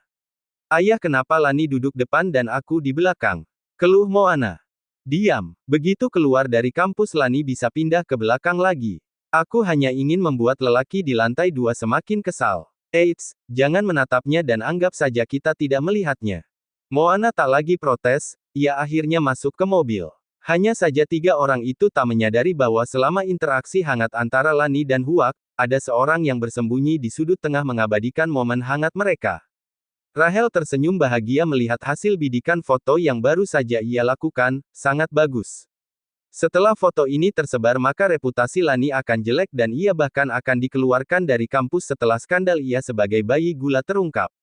Aku tak sabar lagi melihat ia dipermalukan. Bab 268, Extra Part 19. Pada hati berikutnya, berita bahwa Lani menjadi bayi gula dari pria paruh baya disertai foto saat Huak mengacak rambut Lani dengan tatapan yang hangat. Segera terjadi perdebatan di internet tentang Lani sebagai bayi gula. Aku tidak menyangka bahwa dia yang begitu pintar akan sangat putus asa untuk menjadi sugar baby. Ia bisa saja mendapatkan pria muda yang kaya dengan kepintaran dan juga wajahnya. Mungkin dia berhasil lulus di Inggris karena dukungan pria itu. Bahkan nilai bagus yang ia dapat pasti dari hasil sogokan yang dikeluarkan sugar daddy-nya. Kampus seharusnya segera mengeluarkan dia bahkan meski ia anak yang berprestasi. Dia sudah mencoreng nama baik kampus terbaik di negara ini. Dia adalah wanita yang cantik, aku juga anak dari pengusaha kaya. Berapa banyak uang yang aku butuhkan untuk membuatnya menjadi wanitaku? Perdebatan di internet menjadi semakin panas terkait dengan Lani. Sementara gadis itu tak pernah menyadari kegemparan apa yang sudah terjadi. Dia dan Moana hanya terkejut pada banyak tatapan mata yang aneh sejak mereka tiba di kampus. Apakah mereka menatap kita karena rasa kagum karena melihat wanita muda yang berbakat dan pintar sepertimu? Tanya Moana. Tidak, itu bukan tatapan kekaguman, mereka menatap ke arahku dengan penuh ejekan seolah mereka melihat menembus diriku. Sepertinya kita melewatkan sesuatu. Aku akan segera mencari tahu. Moana segera melihat ponselnya dan membuka portal berita kampus. Segera setelah itu, dia justru tertawa sangat kencang hingga bahkan memegangi perutnya. Apa yang lucu? Moana menepuk bahu Lani sambil tertawa kencang, aku tidak menyangka bahwa kamu adalah sugar baby ayahku selama ini. Aku heran berapa banyak kekayaan ayah hingga bisa menjadikan putri dari Paman Sean seorang simpanan. Hahaha. Apa yang sebenarnya kamu bicarakan? Moana segera menyerahkan ponselnya pada Lani. Tak lama kemudian dia juga tertawa sangat keras hingga membuat banyak mahasiswa merasa aneh dengan keduanya. Apakah dia tidak waras? Kenapa dia tertawa begitu keras setelah foto mesranya dengan pria parubaya tersebar? Keluh salah satu mahasiswa. Zaman sekarang menjadi wanita simpanan pria tua sepertinya bukan hal yang memalukan. Itulah kenapa kita harus mendesak Dewan Kampus untuk mengeluarkan gadis itu atau ia akan mempengaruhi banyak mahasiswa lainnya, sahut Rahel yang baru saja datang dan mendengarkan perdebatan itu. Keluhan mulai berdatangan ke meja rektor terkait permintaan Lani untuk keluar dari kampus ini. Pria tua itu memijat pelipisnya dengan rasa frustrasi. Rasanya ia masih belum percaya bahwa anak jenius seperti Lani akan berakhir menjadi bayi gula. Ketika ia menjadi begitu frustrasi, ia tak pernah menduga bahwa Sean yang merupakan pimpinan Valley Corp datang dengan wajah yang gelap. Tuan, silahkan duduk. Aku merasa begitu terhormat bahwa Anda bersedia berkunjung ke kantorku yang kecil, sapa rektor begitu melihat Sean. Pria tinggi besar itu segera duduk di sofa dan menyilangkan kakinya yang panjang. Rektor bisa melihat dengan jelas ketidakpuasan di raut wajah Sean. Lelaki tua itu bingung apa kesalahan yang sudah diperbuatannya hingga berani menyinggung pria yang tinggi dan perkasa seperti dirinya. Aku tak akan pernah datang ke sini jika bukan karena dia anakku berada di kampus ini. Bahkan aku merasa sangat tidak puas pada apa yang sudah menimpanya di sini. Tubuh rektor menjadi panas dingin dan bahkan kakinya gemetar. Ia tidak pernah mendengar bahwa anak Sean berada di kampus ini. Jika dia tahu, ia pasti akan memperlakukannya dengan berbeda. Kini ia mengumpat di dalam hatinya dia ingin memberi hukuman pada siapa saja yang sudah memperlakukan anak Sean dengan buruk sehingga ia harus datang ke tempat ini. Maafkan kelalaianku. Jika kami tahu bahwa kampus kami akan menjadi tempat terhormat dengan kedatangan anak Anda, aku pasti akan menyambutnya secara pribadi. Tolong katakan pada bagian mana Anda tidak puas dan aku akan segera memperbaikinya. Anakku sudah menjadi bahan gunjingan dan itu membuatku begitu kesal. Bahkan banyak yang menginginkan agar dia dikeluarkan dengan tidak sopan dari sini. Wajah rektor semakin pucat, hari ini ia hanya menerima pengaduan tentang Lani dari petisi mahasiswa yang sepakat untuk mengeluarkan dirinya. Mungkinkah anak Sean adalah Lani? Sialan, berani sekali mereka mengumpat seorang putri dengan keluarga kaya raya menjadi bayi gula. Batin rektor kesal. Apakah putri Anda adalah Delani? Benar, lelaki yang dipotret dengannya adalah salah satu orang kepercayaanku. Dia tak hanya menjemput Lani kemarin tapi juga putrinya. Bahkan ia juga memiliki putra yang juga kuliah di sini.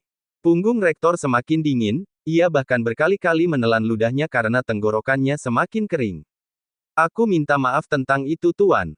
Aku akan menangani dengan benar siapa saja yang sudah menyebarkan berita buruk tentang putrimu. Sean bangkit dari tempat duduknya dan tubuhnya yang tinggi menjulang segera membuat kepala rektor harus mendongak untuk melihatnya. Baiklah, aku percaya padamu. Aku akan memberikan bukti di dalam flash disk ini untuk membantumu mengetahui siapa yang sudah menyebarkan gosip ini. Aku harap kamu menangani dengan benar. Setelah Sean keluar dari kantornya tubuh rektor segera melorot dari kursi. Ia akhirnya bisa bernafas lega dan suasana dingin di kantornya segera mencair. Ia segera menghubungi bawahannya untuk mengumpulkan mahasiswa di aula.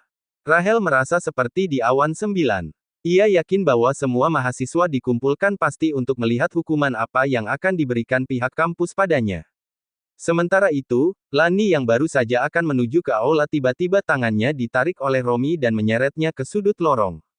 Lebih baik kamu tidak datang ke aula. Kamu pasti akan sangat dipermalukan di depan semua orang. Ikut denganku. Aku akan mengantarmu keluar dari kampus, bujuk Romi.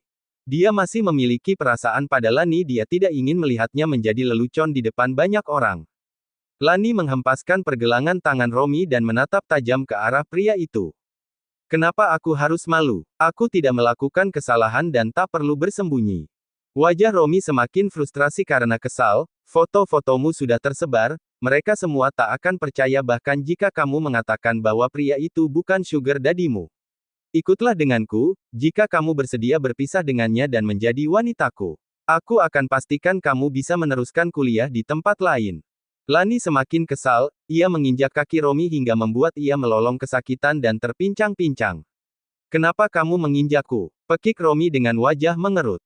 Untuk membangunkanmu dari imajinasi tentu saja. Lani kemudian meninggalkan Romi begitu saja.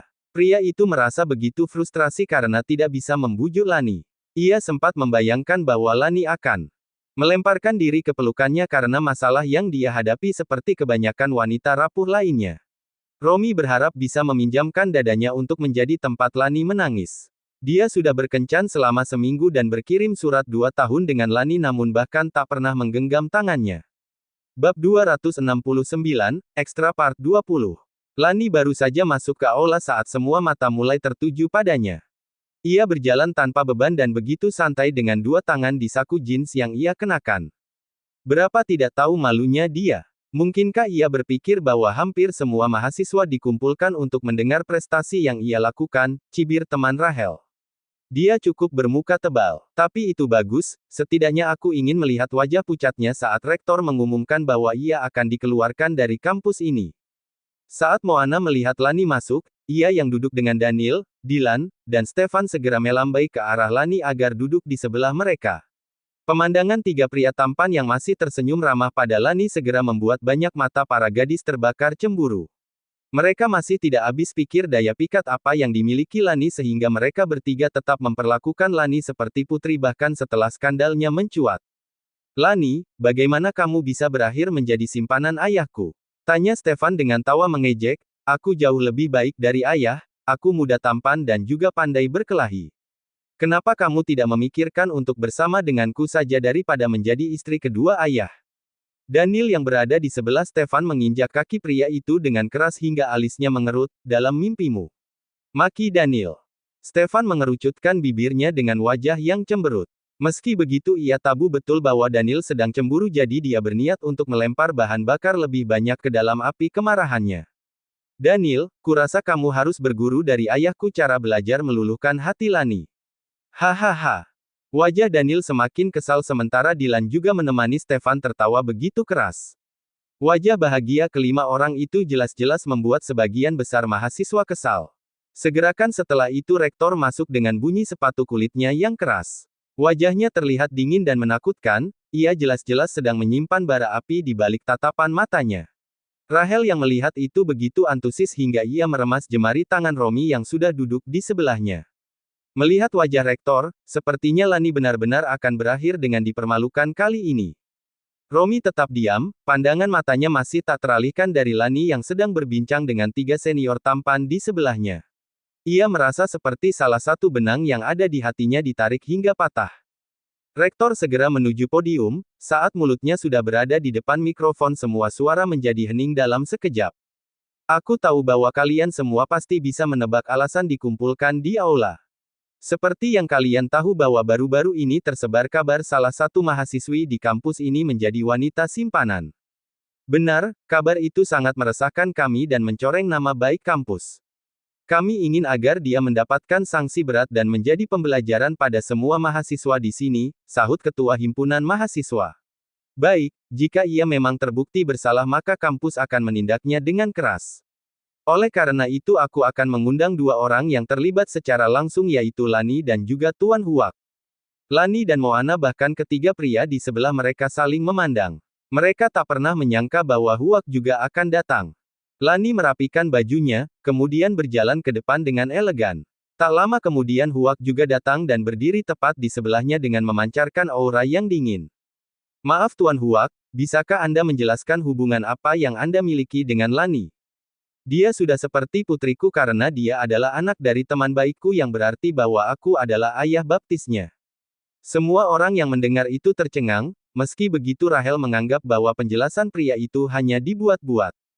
Bisakah Anda membuktikan bahwa kalian tidak memiliki hubungan istimewa? Aku merasa sepertinya perkataan yang kamu keluarkan hanya alasan yang dibuat-buat. Kata Rahel dengan keras. Huak memberikan tatapan dingin ke arah Rahel dan itu praktis membuat punggung Rahel menjadi berkeringat dingin.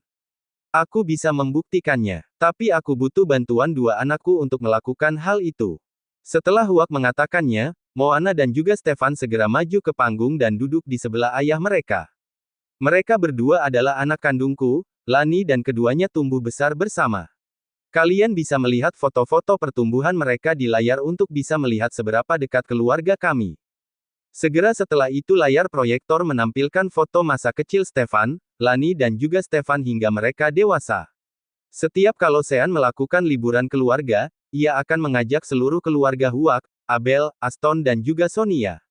Jadi tentu saja mereka memiliki banyak momen foto bersama untuk ditampilkan.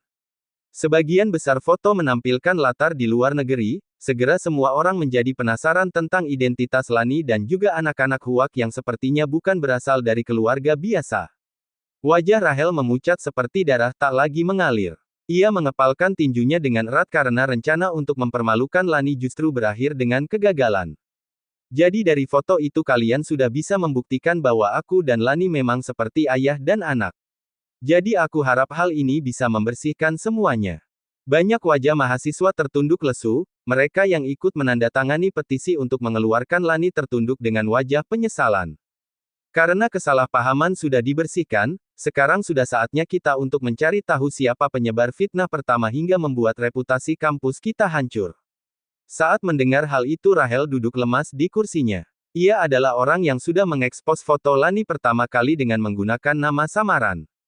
Rektor memasukkan flash disk pemberian Sean ke komputer kemudian menampilkan data dari alamat IP pengunggah foto Lani yang diketahui itu milik dari salah satu rumah yang berada di perumahan elit Timur Laut.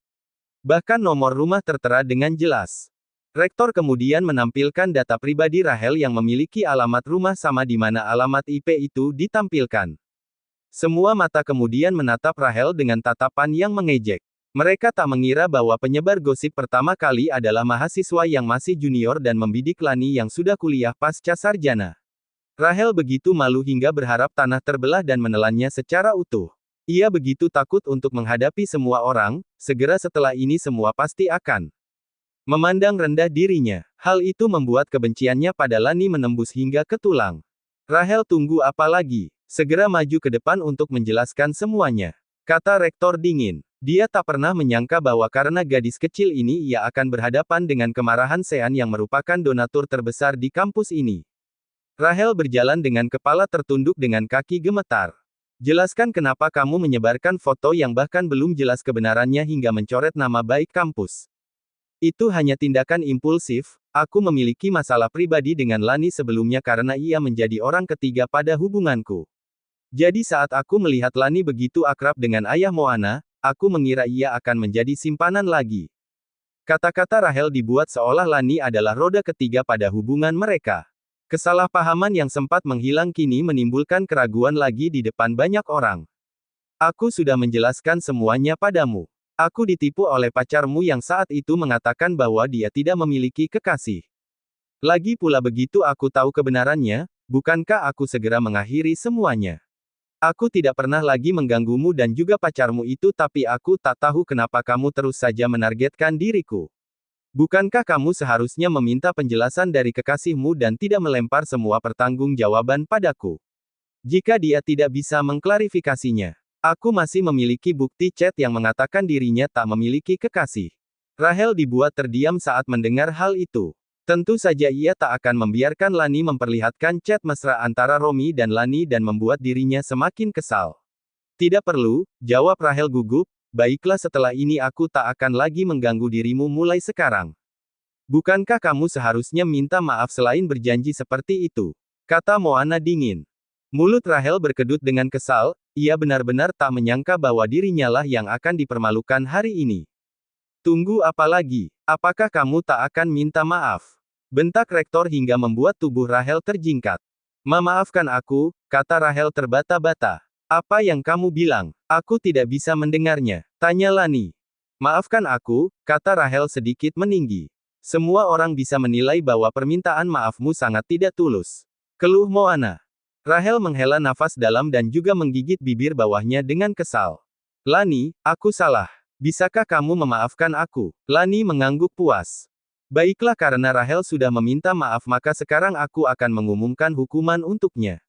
Selama 3 bulan ke depan ia akan menjadi relawan di setiap hari Minggu saat kampus mengadakan kegiatan amal dengan membantu para manula di panti jompo. Lanjut rektor. Rahel melebarkan matanya dengan tak percaya, bukankah aku sudah minta maaf? Kenapa aku masih dihukum?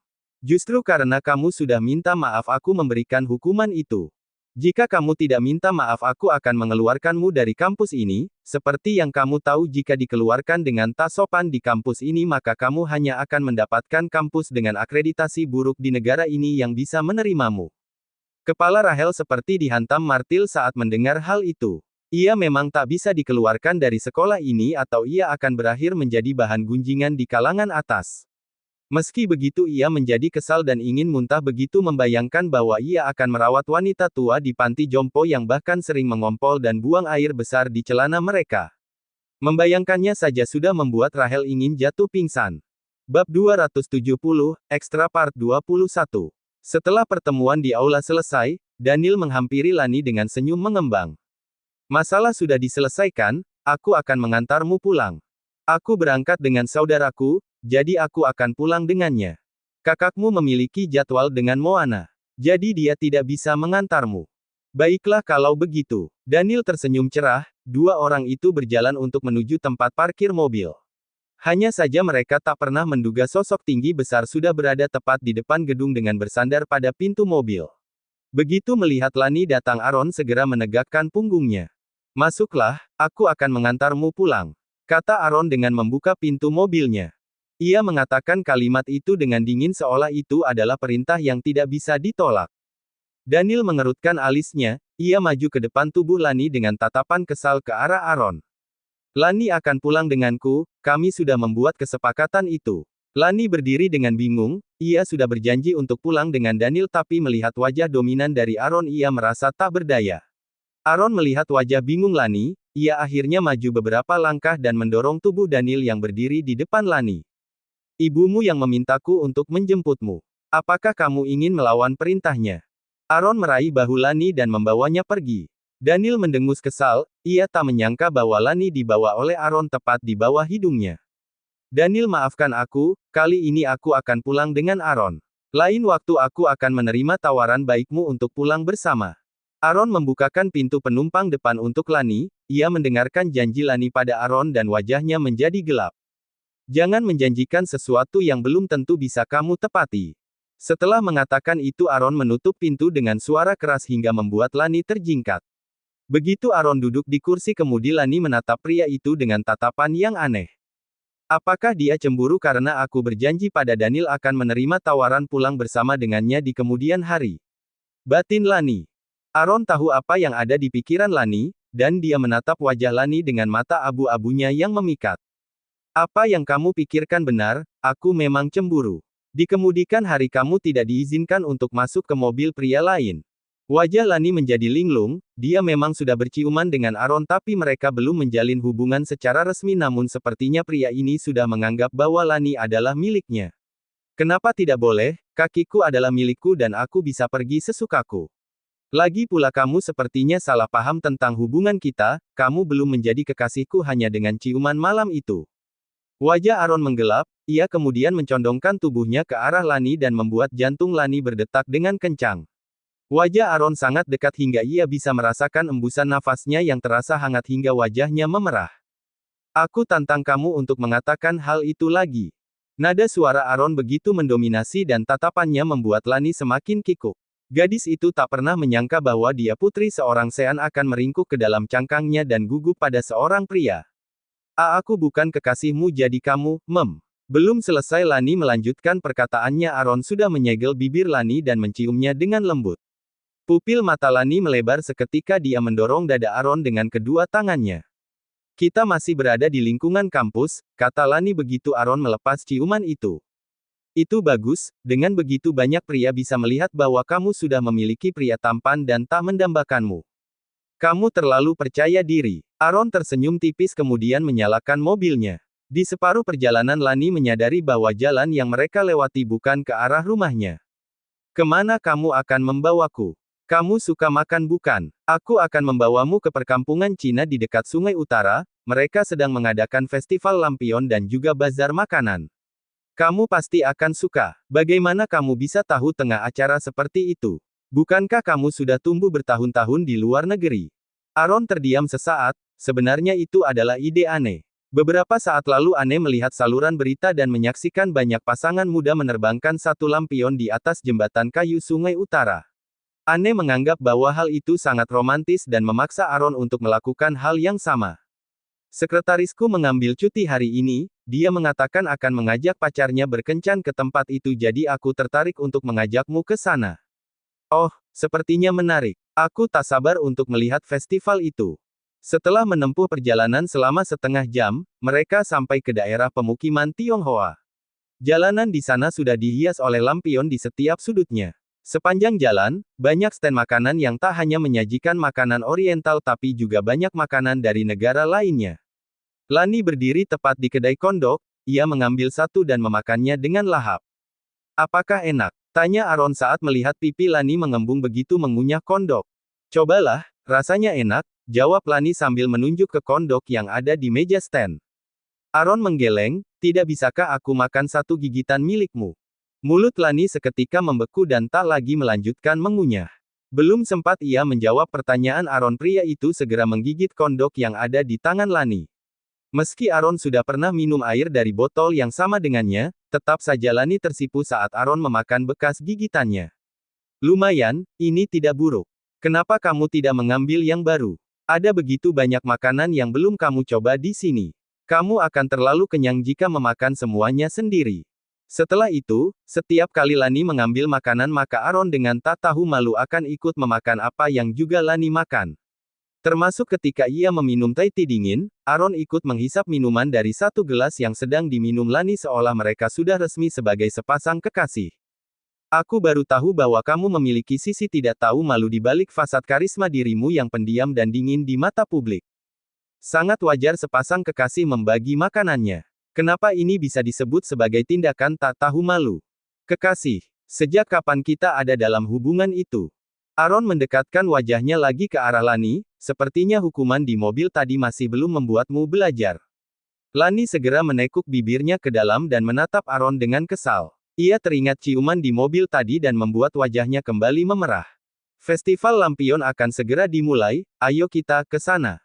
Aaron tersenyum tipis saat melihat Lani segera berlari dengan pipinya yang semerah tomat.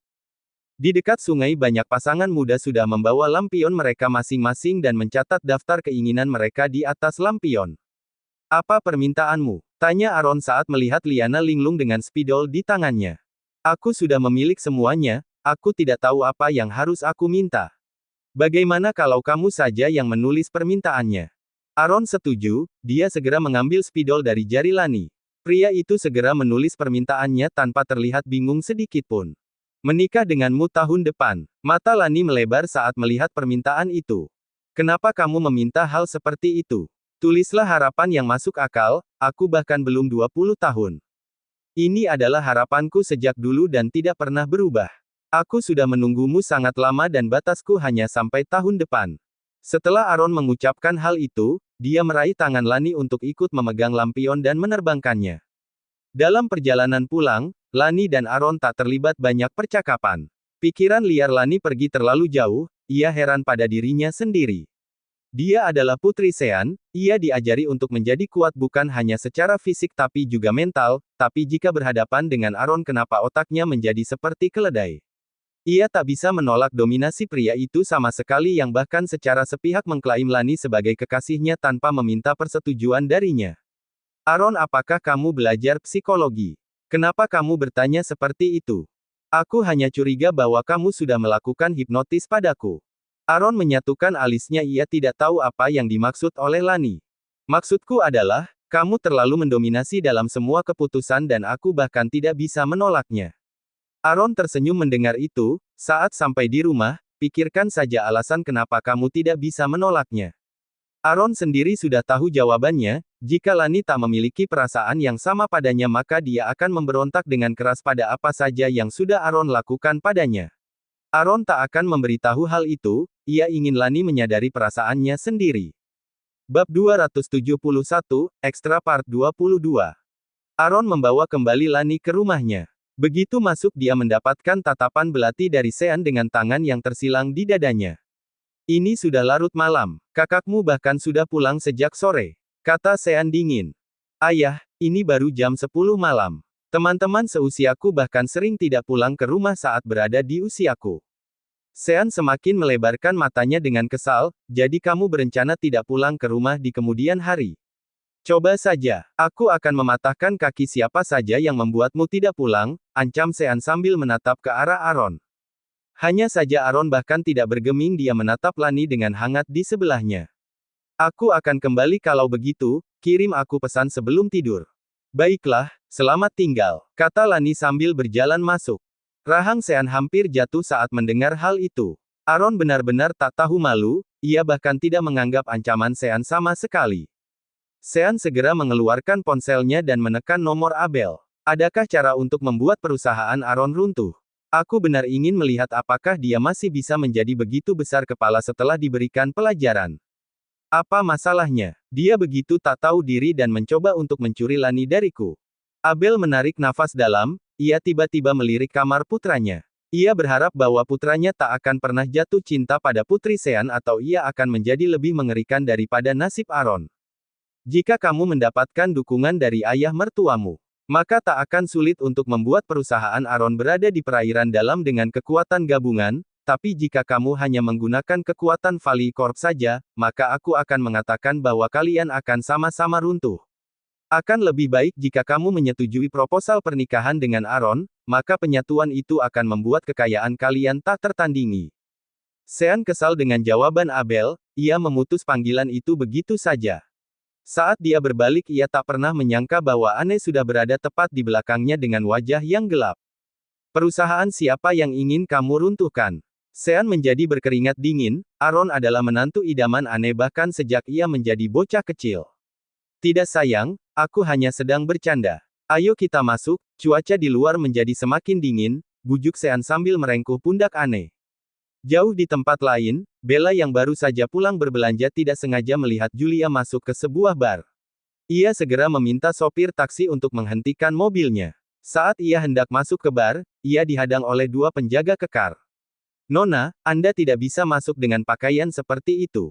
Bella mengenakan jaket malam ini, di dalamnya ia hanya mengenakan tank top dan dia tak akan nyaman jika melepasnya.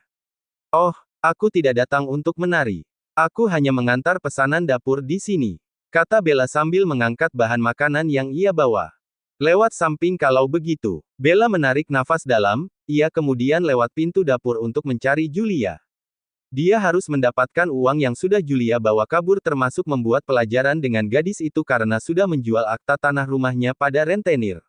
Bella berharap ia bisa mendapatkan uang itu kembali dan memberikannya kepada Nate agar ia bisa lepas dari pernikahan kontrak dengan pria itu. Begitu masuk ke bar, Bella mencari ke berbagai sudut hingga akhirnya ia menemukan Julia berada di sebuah meja dengan seorang pria berusia 30-an di sebelahnya. Julia, kita perlu bicara. Pekik Bella begitu menghampiri meja Julia. Wanita itu tak pernah mengira bahwa Bella akan berada di kota ini dan menemukan dirinya di bar. Apa kamu mengenalnya Julia? Dia sangat cantik. Puji teman pria Julia. Julia mengepalkan tinjunya, ia kesal kedatangan Bella sudah membuat pria yang ia suka justru memuji saudara tirinya itu. Meski begitu ia tiba-tiba mendapatkan sebuah ide buruk di dalam otaknya, karena kamu sudah datang ke kandang singa, maka kamu mencari kematianmu sendiri. Pria di sebelahnya sangat suka bermain-main dengan wanita, Bella pasti akan berakhir buruk jika jatuh ke tangannya. Dia saudara tiriku. Apakah kamu menginginkannya? Aku berani jamin ia masih perawan. Hanya saja aku ingin mendapatkan imbalan yang mahal, bisik Julia pada pria di sebelahnya. Kamu sangat kejam. Jika kamu menolak, aku bisa menawarkannya pada orang lain, kata Julia hendak bangkit. Pria itu menahan pergelangan tangan Julia, baiklah, buat pengaturan kalau begitu. Aku akan membayar sangat mahal jika ia benar-benar masih tersegel. Senyum puas mengembang di wajah Julia. Ia kemudian menatap Bella dengan tatapan yang licik. Suara musik yang keras membuat Bella tak bisa mendengar suara lirih dari perjanjian gelap antara Bella dan pria di sebelahnya. Apakah kamu datang ke sini untuk mengambil uangmu kembali? Tidak hanya uang, aku juga ingin kamu mengembalikan rumah dan ladang kami yang sudah digadaikan ibumu pada rentenir. Duduklah, aku akan mengembalikannya padamu jika kamu berhasil menyelesaikan 3 botol alkohol ini. Bella menatap botol minuman keras di meja, ia tahu bahwa saudaranya pasti sedang bermain trik dengannya. Omong kosong. Aku tidak akan tertipu olehmu. Baiklah jika kamu tidak menginginkannya. Aku dengar ayah sakit parah, aku yakin begitu ia bangun dan mendengar bahwa ia tak memiliki ladang dan rumah itu lagi maka dia akan mengalami serangan jantung mendadak. Bella menggigit bibir bawahan dengan kesal, ia akhirnya duduk di sofa dan mulai menenggak alkohol yang baru saja dituang Julia ke dalam gelas. Bella yang tak pernah meminum alkohol segera mengernyitkan alis ketika minuman itu membakar tenggorokannya. Menyerah. Tidak. Bella kembali mengambil gelas dan meminumnya. Hanya saja belum sampai 2 botol ia sudah ambruk di meja dengan tak sadarkan diri. Senyum mengembang di bibir Julia, gadis bodoh. Ia tetap saja begitu mudah untuk tertipu. Julia kemudian menatap pria di sebelahnya. Ia milikmu sekarang. Kamu bisa merawatnya, ia tak memiliki siapapun lagi. Jadi kamu bisa menyimpannya hingga kamu bosan tanpa khawatir ada yang mencarinya. Aku ingin imbalan uang sekarang. Pria itu tersenyum saat melihat kepala Bella terkulai di atas meja. Wajah mabuknya memerah dan itu terlihat begitu menggoda untuk pria ini. Pria itu segera mentransfer sejumlah uang ke rekening Julia dan memperlihatkan buktinya pada Julia. Nikmati malammu yang indah, kata Julia sambil meraih tas dan pergi. Sementara itu pria bernama Chess segera menghampiri Bella dan membopongnya. Gadis yang setengah sadari itu menggeliat dan menolak bantuan Chess. Jangan menyentuhku, kata Bella setengah sadar. Kamu mabuk, aku akan mengantarmu pulang. Bukankah kamu mengatakan bahwa saudarimu sudah menjual tempat tinggalmu? Aku akan memberikan tempat tinggal untukmu mulai sekarang dan jadilah gadis yang baik. Bab 272, Extra Part 23. Bella yang setengah sadar mendengar suara pria asing dan membuat kepalanya yang terkulai lemah mendongak ke arah pria yang sedang membopongnya. Lepaskan aku. Siapa kamu? Saudaramu sudah menjualmu padaku. Jadi kami milikku sekarang. Omong kosong. Bella berjuang untuk lepas namun ia terlalu lemah untuk mendorong pria ini dengan kondisinya yang mabuk. Saat ini pria itu sudah membawa Bella masuk ke dalam lift menuju lantai atas untuk menuju kamar pribadi yang sudah ia pesan. Nate sempat berpapasan dengan mereka saat lelaki itu keluar dari lift hanya saja wajah Bella tertunduk dan tertutupi rambut jadi Nate tidak bisa mengenalinya. Di dalam lift Nate menjadi linglung, sepertinya wanita tadi cukup familiar bagiku, gumam Nate. Ia kemudian mengeluarkan ponsel untuk menghubungi Bella namun tak ada jawaban. Dia akhirnya menelepon ruang dan seorang pelayan mengangkat panggilan itu. Apakah Nyonya ada di rumah? Tidak tuan, ia berbelanja dan belum kembali hingga sekarang. Apakah pembantu di rumah kurang? Kenapa dia harus pergi berbelanja? Tanya Nate kesal. Memaafkan kami tuan, tapi Nyonya mengeluh bahwa ia terlalu bosan berada di rumah. Nate menutup panggilan itu, ia menekan lift untuk kembali ke lantai atas dengan gugup. Setelah sampai di lantai tadi ia menjadi linglung. Ada banyak kamar di lantai ini dan dia tak tahu di mana tepatnya pria tadi membawa Bella. Akhirnya Nate memutuskan untuk mengetuk pintu kamar satu persatu. Sementara itu di dalam kamar Bella sudah dilemparkan di atas ranjang. Gadis itu berusaha bangkit namun pria itu menekan pundaknya dengan keras hingga ia kembali terjatuh ke kasur. Bella mencakar tangan pria itu sekuat tenaga hingga menimbulkan goresan yang terasa pedih. Mata pria itu semakin gelap dan menamparkan Bella sekuat tenaga hingga ujung bibirnya berdarah. Jadi kamu suka bermain dengan kekerasan. Baiklah, aku akan mengajarimu menjadi wanita yang akan tunduk padaku setelah ini. Bella gemetar ketakutan, ia terus mundur dan menabrak sandaran tempat tidur. Dia terus mengarahkan tangannya untuk memukul pria di depannya tapi tangannya justru dicengkeram olehnya. Lepaskan aku, kumohon. Kamu cukup cantik untuk kulepaskan. Aku dengar kamu masih belum pernah disentuh oleh lelaki, tak mungkin aku bisa melepaskan kesempatan langka ini. Julia berbohong. Aku sudah menikah, dan suamiku adalah seorang yang sangat berkuasa, aku yakin kamu akan bernasib buruk jika menyentuhku. Wajah pria itu menjadi gelap saat mendengar bahwa Bella sudah menikah, namun ia memiliki firasat bahwa Bella hanya sedang berbohong padanya. Panggil saja suamimu kalau begitu. Saat ia menyadari identitasku, maka dia bahkan tak akan berani untuk menatap wajahku. Brak. Tiba-tiba suara tendangan pintu yang sangat keras menyentak tak hanya pria itu tapi juga Bella. Wajah menakutkan Nate segera terlihat dan udara menjadi jatuh ke titik beku. Siapa kamu? Beraninya kamu merusak kesenanganku. Nate berjalan dengan kaki panjangnya dan menarik pria itu dari atas ranjang dan menjatuhkannya dengan keras ke lantai. Saat Nate melihat memar di wajah Bella dan juga bajunya yang terkoyak, ia menjadi semakin mendidih karena kemarahan. Apakah kamu yang sudah memukulnya? Pria yang baru saja bangkit setelah tersungkur dari lantai merasa terintimidasi dengan tatapan tajam Nate. Meski begitu ia tak bisa hanya menerima nasib, dia putra dari seorang menteri yang juga memiliki usaha tekstil, tak ada yang berani menggertaknya. Saudarinya sudah menjualnya padaku, dan aku sudah membayar mahal untuknya. Karena ia tak mau menjadi gadis penurut maka aku harus memberi ia pelajaran. Maka kamu juga harus membayar mahal untuk apa yang sudah kamu perbuat. Kata Nate sambil melayangkan tinju ke wajah Chess. Tinju dari Nate tak hanya membuat wajah Chess membengkak tapi juga dua giginya patah. Beraninya kau, tidak tahukah kamu bahwa aku adalah putra dari Menteri Lowe? Kamu akan memiliki nasib buruk dengan menantangku. Nate tak bergeming, ia maju dan meraih lengan kanan Chess kemudian memelintirnya begitu kuat hingga terdengar suara retakan tulang diikuti terikan kesakitan Chess yang terdengar seperti lolongan anjing. Katakan pada ayahmu, orang yang memukuli putranya adalah Nathan Gray. Setelah mengatakan itu Nate menghampiri Bella yang sudah berdiri dengan tubuh gemetaran di samping ranjang. Jaket yang ia kenakan sudah lepas dan ia hanya mengenakan tank top yang memeluk tubuh indahnya dengan sempurna. Nate melepaskan bagian luar jasnya dan mengenakannya pada Bella bahkan mengancingkan jas itu dengan perlahan.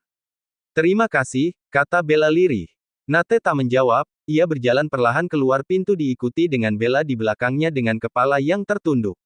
Ia tahu bahwa pria yang baru saja menyelamatkan dirinya sedang dalam wajah yang gelap dan tengah marah padanya.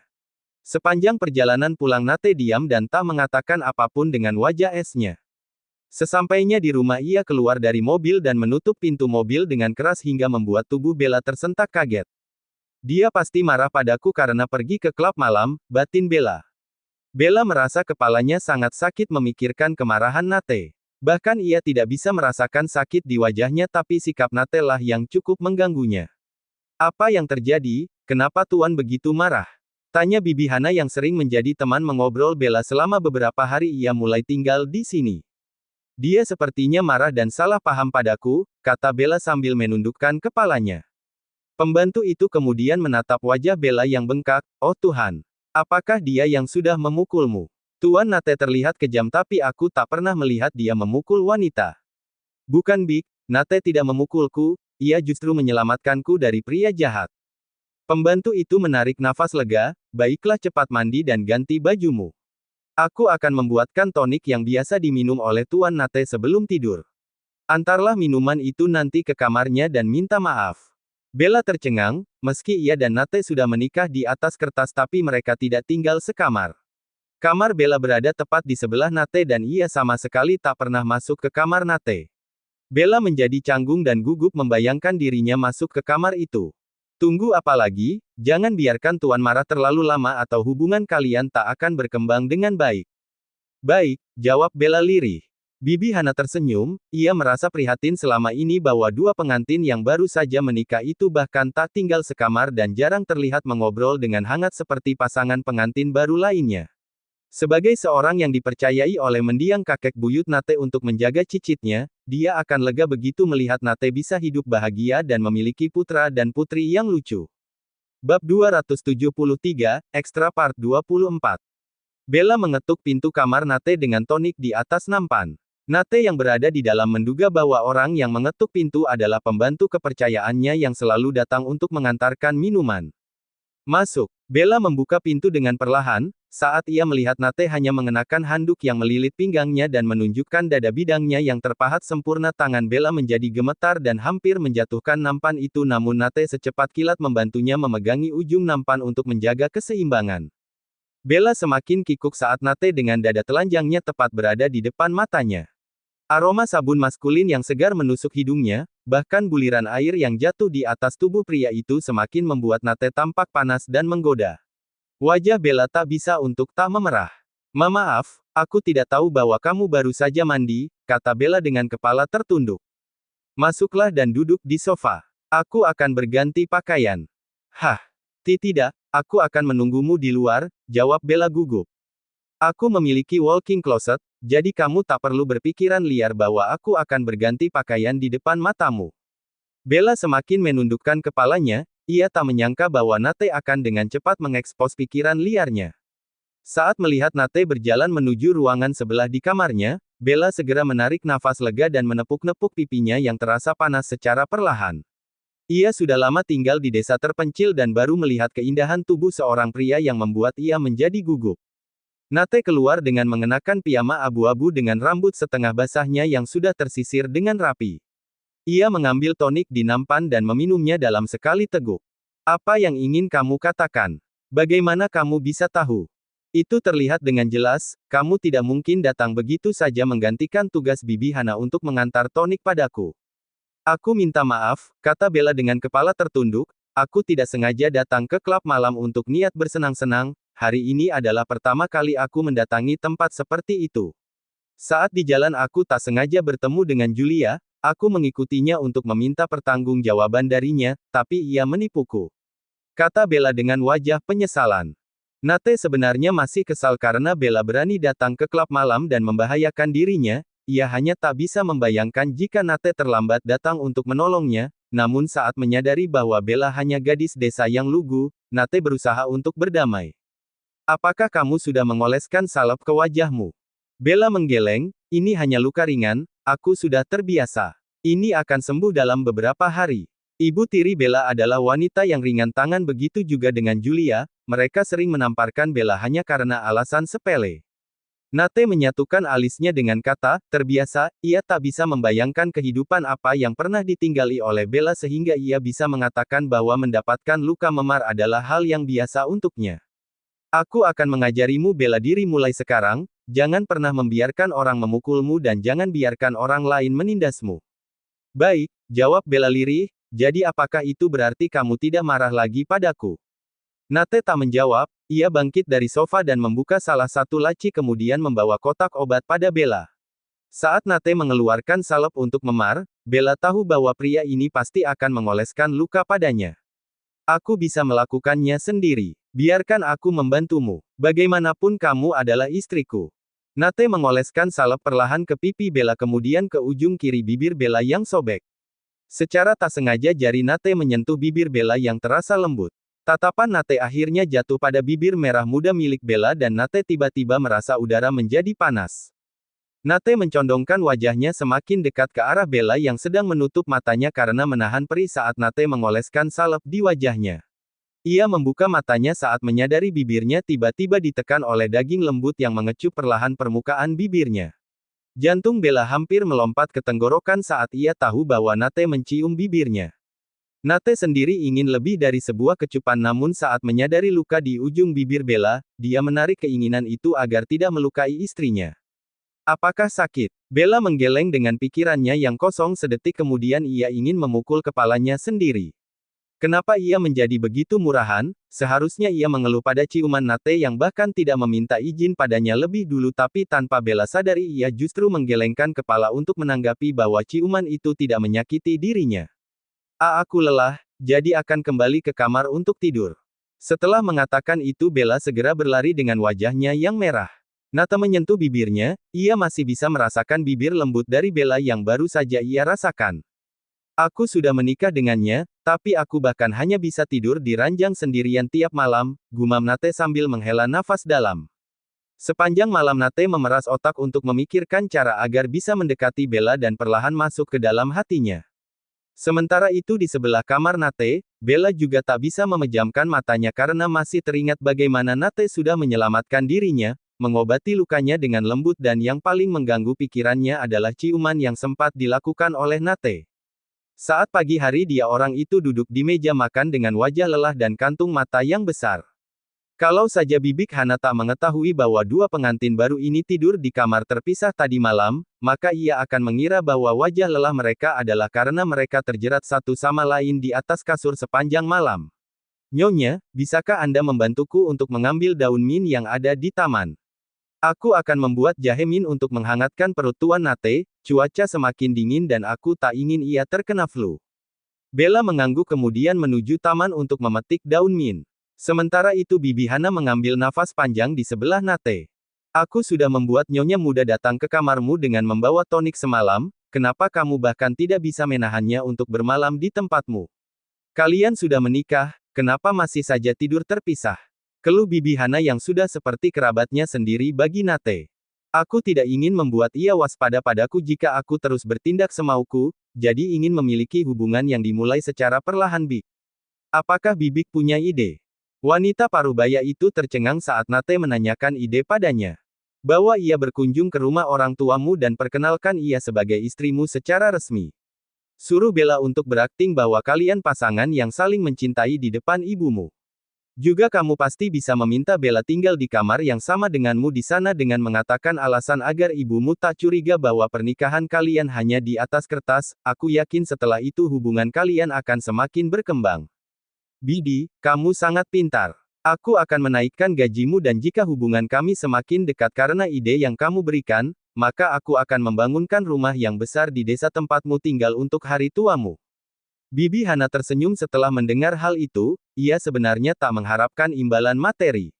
Dia sudah memiliki gaji yang tinggi bekerja di sini selama ini dan memiliki banyak tabungan. Hanya saja ia tersenyum gembira karena tak menyangka bahwa pria sedingin Nate bisa jatuh cinta dan merasa gelisah hanya karena seorang gadis. Bab 274, Extra Part 25. Setelah sarapan selesai, Nate akhirnya menemukan saat yang tepat untuk mengutarakan niatnya. Ibuku sedang kurang enak badan, dia ingin aku datang mengunjunginya. Aku berencana untuk mengenalkanmu secara resmi padanya, jadi kita akan terbang meninggalkan kota ini besok. Hah? Bella terkejut, wajahnya menjadi tegang dalam seketika, tapi ayahku. Dia masih di rumah sakit. Aku sudah menyewa seorang perawat untuk menjaganya. Juga, aku sudah membeli rumah dan ladangmu kembali dari para rentenir. Kamu tak perlu mengkhawatirkan apapun mulai sekarang. Bella tertegun, semakin banyak ia berhutang pada Nate maka akan semakin ia terjerat dengan dirinya. Meski begitu ia tak bisa menolak ajakan Nate untuk menemui orang tuanya, bagaimanapun meski Nate memaksanya menikah tapi pria ini menghargai privasi dirinya dan bahkan sudah banyak menolongnya. Baik, aku akan mengemas beberapa barang sebelum pergi. Jangan khawatirkan tentang pakaian atau perlengkapan lain. Kita bisa membelinya di sana. Aku akan berangkat ke kantor sekarang. Hati-hati. Nate tersenyum, ia kemudian mengacak rambut Bella sebelum pergi ke kantor. Sementara itu di sebuah rumah sakit swasta Chase akhirnya tersadar setelah pingsan semalaman. Begitu ia bangun, dia merasakan sakit di sekujur tubuh dan bahkan tangan kanannya digips. Ada apa dengan tanganku, kenapa sangat sakit untukku menggerakkannya? Keluh Chase begitu membuka mata. Ibunya yang menunggu di sofa akhirnya bangkit untuk menghampiri Chase dengan wajah yang lelah karena tidak tidur semalaman. Tenanglah nak, semua akan baik-baik saja. Ibu, katakan padaku bahwa tangan kananku akan baik-baik saja. Wanita itu tertunduk, baru kemudian ayahnya yang baru saja masuk menjawab dengan wajah yang dingin. Mulai sekarang kamu harus berlatih untuk menggunakan tangan kiri, tangan kananmu tak akan bisa diperbaiki lagi. Wajah Chase seketika menjadi pucat saat mendengar hal itu. Tidak. Bagaimana mungkin aku berakhir menjadi cacat? Kirim aku ke luar negeri ayah. Pasti banyak dokter yang bisa menyembuhkan tanganku. Aku akan mengusahakannya. Chase sedikit lega, jika dokter di negara ini tidak bisa membantunya pasti akan ada banyak dokter junius di luar negeri yang bisa menolongnya. Ayah, kamu harus membalaskan dendamku. Pria itu sudah berani melukai putramu, harga dirimu akan tercemar jika media sampai tahu bahwa putra seorang menteri dihajar hingga tangannya patah. Pria parubaya dengan perut bir itu akhirnya bangkit dengan wajah yang gelap. Apakah kamu tak memikirkan risiko ini bisa terjadi saat kamu membawa seorang wanita dengan paksa? Pekik ayah Chase. Ayah, aku sudah membeli perempuan itu dari saudaranya, tapi pria yang menghajarku menerobos masuk begitu saja dan bahkan berbohong bahwa gadis yang aku beli adalah istrinya. Aku sudah berusaha mencari tahu siapa dia, tapi rekaman CCTV dihancurkan. Apakah kamu mengenal siapa pria itu? Dia mengatakan bahwa namanya adalah Nathan Gray. Rona wajah ayah Chase dari yang penuh amarah berubah menjadi ekspresi ketakutan. Apakah kamu tidak salah dengar? Bagaimana kamu bisa berurusan dengan Nathan Gray? Tidak, aku tak salah dengar. Pria itu sendiri yang mengatakan siapa identitasnya untuk memberitahu ayah jika bertanya. Memangnya siapa dia ayah? Dia adalah pimpinan Wolf Grey. Tidak mungkin, dia masih sangat muda ayah. Bagaimana mungkin ia sudah menjadi seorang pemimpin organisasi besar? Tidak semua orang dibesarkan dengan manja sepertimu. Suasana kamar menjadi sunyi, Chase mengepalkan tinjunya dengan erat di bawah selimut. Apakah hanya karena dia adalah Nathan Gray maka aku tak bisa balas dendam padanya? Balas dendam apa yang kamu bicarakan? Keadaan kita bahkan akan semakin buruk hanya dengan satu kalimat darinya. Ponsel ayah Chase tiba-tiba berdering dan menunjukkan bahwa itu adalah panggilan dari sekretarisnya. Tuan, lihatlah berita. Anda akan diselidiki oleh kejaksaan atas kasus pencucian uang. Ayah Chase segera menyalakan televisi, hampir seluruh media menyiarkan dugaan kasus korupsi dan juga pencucian uang yang dilakukan oleh dirinya selama menjabat sebagai menteri. Ibu Chase seketika jatuh pingsan sementara ayah dan anak itu memiliki wajah yang pucat. Di sisa tenaga terakhirnya ayah Chase menghampiri putranya dan menamparkan Chase dengan keras. Anak tidak tahu diuntung. Ini adalah akibat kamu berani menyinggung pimpinan Wolf Grey. Kini bukan hanya tanganmu yang patah tapi karir yang selama ini kubangun runtuh begitu saja. Chase memegangi pipinya yang terasa nyeri, air mata menggenang di wajahnya. Ia tak pernah mengira ayahnya yang selama ini memanjakan dirinya kini memukul wajahnya dengan keras. Ayah, kenapa kamu marah padaku? Jangan terlalu khawatir, bukankah kamu adalah sahabat baik Perdana Menteri? Ia pasti bisa menolongmu. Siapa menurutmu yang membantu Perdana Menteri naik ke posisi sekarang? Wolf Grey adalah kekuatan yang sudah memuluskan jalan Perdana Menteri sekarang untuk duduk dengan tenang di kursinya. Dia jelas tak akan bisa membantuku. Kita sudah habis sekarang, aku bukan hanya akan dipenjara, tapi kamu tak akan pernah bisa berobat ke luar negeri untuk menyembuhkan tanganmu. Chase gemetar, ia menyesal jauh di dalam lubuk hatinya. Jika saja ia tak menyentuh wanita Nathan semalam, maka dia tak akan berakhir menjadi cacat dan karir ayahnya akan tetap baik-baik saja. Julia, ini semua karena wanita itu. Jika saja aku tidak terhasut untuk membeli adiknya maka aku tak akan bernasib seperti sekarang. Gumam Chase. Ia segera meraih ponselnya di atas nakas untuk menghubungi bawahannya. Aku ingin kalian menangkap Julia. Ia tinggal di apartemen Pantai Timur. Selama menjadi kekasihnya, Chase sudah menyewakan sebuah apartemen untuk Julia tinggali. Ia yakin gadis itu masih tinggal di sana sekarang. Di kantor Nate, asistennya memberikan kabar terbaru mengenai Chase dan keluarganya. Semua bukti begitu kuat untuk menjerat ayah Chase, kurasa mereka akan dimiskinkan oleh negara, terang asisten Nate. Itu bagus, anaknya terlalu sombong. Ia perlu mengetahui bagaimana dimangsa oleh orang yang lebih kuat yang bisa melemparkan ia ke bawah dalam semalam. Juga, Chase sedang memburu Julia sekarang. Kurasa gadis itu pasti akan berakhir buruk di tangan pria berdarah dingin itu. Nate tersenyum sinis, bagus, kita tak perlu mengotori tangan untuk memberi Julia pelajaran. Aku sudah menyiapkan penerbangan untuk Anda dan Nyonya besok pagi. Apakah Anda memerlukan bantuan lain? Aku hanya butuh bantuanmu untuk mengawasi bisnis kita di sini. Bagaimanapun kita masih belum menemukan pelaku sebenarnya dari orang yang hampir saja membunuhku. Baik Tuan, Nate sudah berusaha mencari pelakunya selama ini, namun ia tak menemukan petunjuk sama sekali. Seolah semuanya sudah direncanakan dengan rapi hingga rapi. Nate sebenarnya curiga bahwa kelompok baru adalah otak di balik semua ini, karena beberapa anak buahnya sudah banyak yang beralih menjadi anggota mereka secara diam-diam. Kelompok Red Eagles memiliki motif paling kuat jika Nate tak ada maka mereka bisa mengekspansi Wolf Grey dengan mulus. Bab 275, Extra Part 26. Julia sedang tertidur di apartemen setelah berpesta semalaman. Ia tak pernah menyangka akan terbangun dengan suara ketukan keras di pintu. Siapa kalian? Tanya Julia begitu mendapati tiga pria kekar dengan wajah menakutkan berdiri di depan pintunya. Pria itu tak menjawab namun segera menyumpal mulut Julia dengan kain dan membuatnya pingsan seketika. Julia baru terbangun setelah ia merasakan air dingin menghantam wajahnya dengan keras. Begitu membuka mata, ia mendapati tubuhnya diikat dengan kencang pada kursi yang sedang ia duduki. Siapa kalian? Kenapa kalian menangkapku? Pekik Julia saat ia menatap seorang pria dengan wajah garang baru saja menyiram seember air padanya. Apakah kamu bisu? Kenapa kamu tak menjawab pertanyaanku? Aku yang menyuruh mereka menangkapmu, kata Chase yang tiba-tiba muncul dalam kegelapan. Julia sangat terkejut saat melihat wajah babak belur Chase dan juga tangannya yang disanggah. Kenapa kamu menangkapku? Karena kamu adalah alasan di balik tanganku yang patah dan hancurnya karir ayahku. Apa yang kamu bicarakan? Mana mungkin aku bisa memiliki kekuatan untuk melakukan hal itu? Chase melirik pengawal itu dan memberikan isyarat mata, kurang dari 1 detik pipi Julia ditampar sangat keras oleh pengawal itu. Chase, kenapa kamu menyuruhnya memukulku? Sudah kukatakan bahwa aku tidak melakukan hal keji seperti yang kamu tuduhkan. Chase menghampiri Julia lebih dekat, kenapa kamu tak memberitahuku sebelumnya bahwa saudaramu adalah istri dari Nathan Gray? Tahukah kamu bahwa akibat kesalahanmu, ayahku diturunkan jabatannya dari menteri dan harus mendekam di penjara? Tak hanya itu, pria itu juga menghajarku hingga tangan kananku akan berakhir cacat. Aku tak akan mengalami semua itu jika bukan karena terbujuk untuk membeli adikmu. Maki Chase.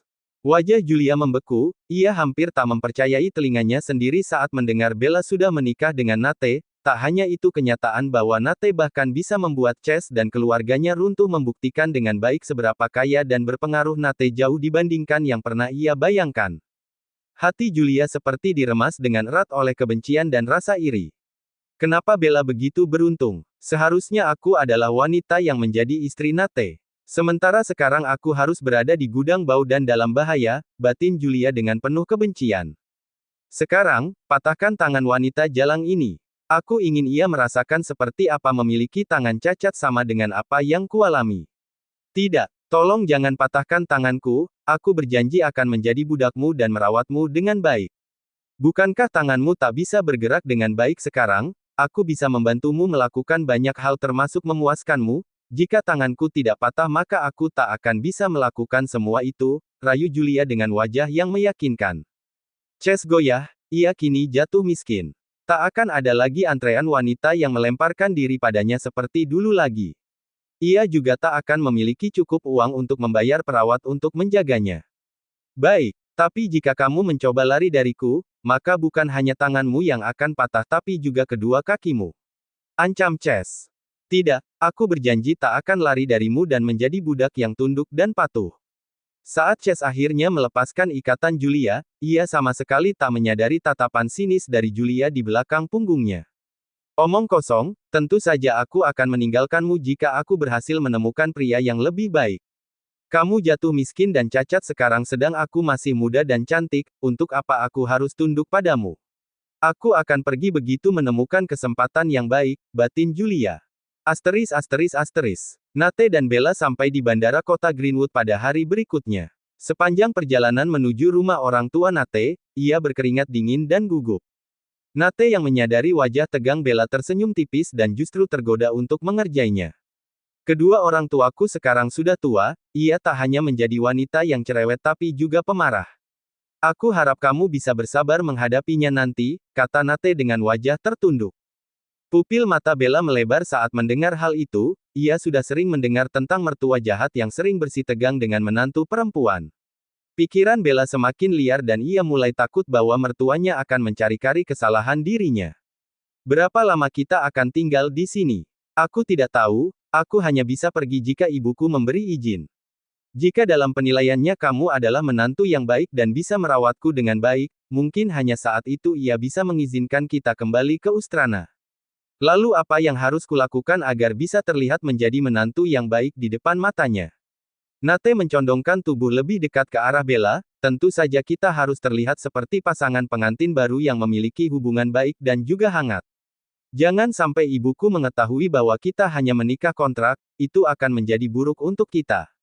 Otak Bella menjadi kosong setelah mendengar penjelasan dari Nate, ia tak memiliki gambaran apapun tentang hubungan yang hangat dan baik antara pria dan lelaki.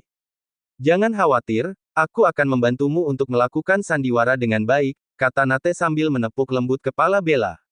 Kenapa kamu selalu menepuk kepalaku seolah aku adalah seekor anjing, keluh Bella.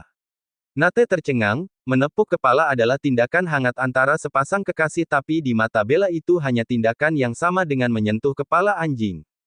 Apakah tidak pernah ada yang menepuk kepalamu selama ini? Bagaimana kamu bisa menghubungkan tindakan seperti ini antara anjing dan manusia? Keluh Nate. Itu karena aku selalu melakukan hal yang sama tiap kali menepuk anjing peliharaan di rumahku dulu. Nate mengerucutkan bibirnya dengan kesal. Meski begitu ia menjadi berbunga saat menyadari bahwa penjelasan Bella itu berarti bahwa selama ini tak ada lawan jenis lain yang membelai kepalanya. Mobil mereka segera sampai ke rumah besar Sean. Begitu keluar dari mobil Bella merasakan keringat dingin keluar dari pori-pori kulitnya dan kedua kakinya gemetar bahkan untuk berjalan. Kenapa aku harus begitu gugup? Bagaimanapun mereka tidak benar-benar mertuaku tapi kenapa pikiranku seolah tak ingin terlihat buruk di depan mereka, batin Bella. Nathan meraih telapak tangan Bella yang sedingin bongkahan es. Bella yang terkejut hendak menarik telapak tangannya tapi Nate menggenggamnya dengan erat. Apa yang kamu lakukan? Kita suami istri di depan ibuku, jangan buat ia curiga dengan pernikahan ini. Kita harus memperlihatkan citra sepasang suami istri yang saling mencintai di depan matanya. Setelah mendengar penjelasan dari Nate, Bella akhirnya berhenti berjuang untuk melepaskan genggaman tangan Nate. Sudut bibir Nate terangkat setelah melihat kepatuhan Bella. Ia merasa sudah membuat keputusan yang baik dengan membawa istrinya itu ke sini. Saat Anne membuka pintu dan mendapati Nate telah pulang, ia sangat bahagia dan hendak memeluk Nate namun tangannya tiba-tiba membeku di udara saat menyadari bahwa di sebelah Nate ada seorang gadis cantik dan mereka berdua tengah berpegangan tangan. Bagi Anne, ini adalah pertama kali Nate begitu dekat dengan lawan jenis. Bersambung.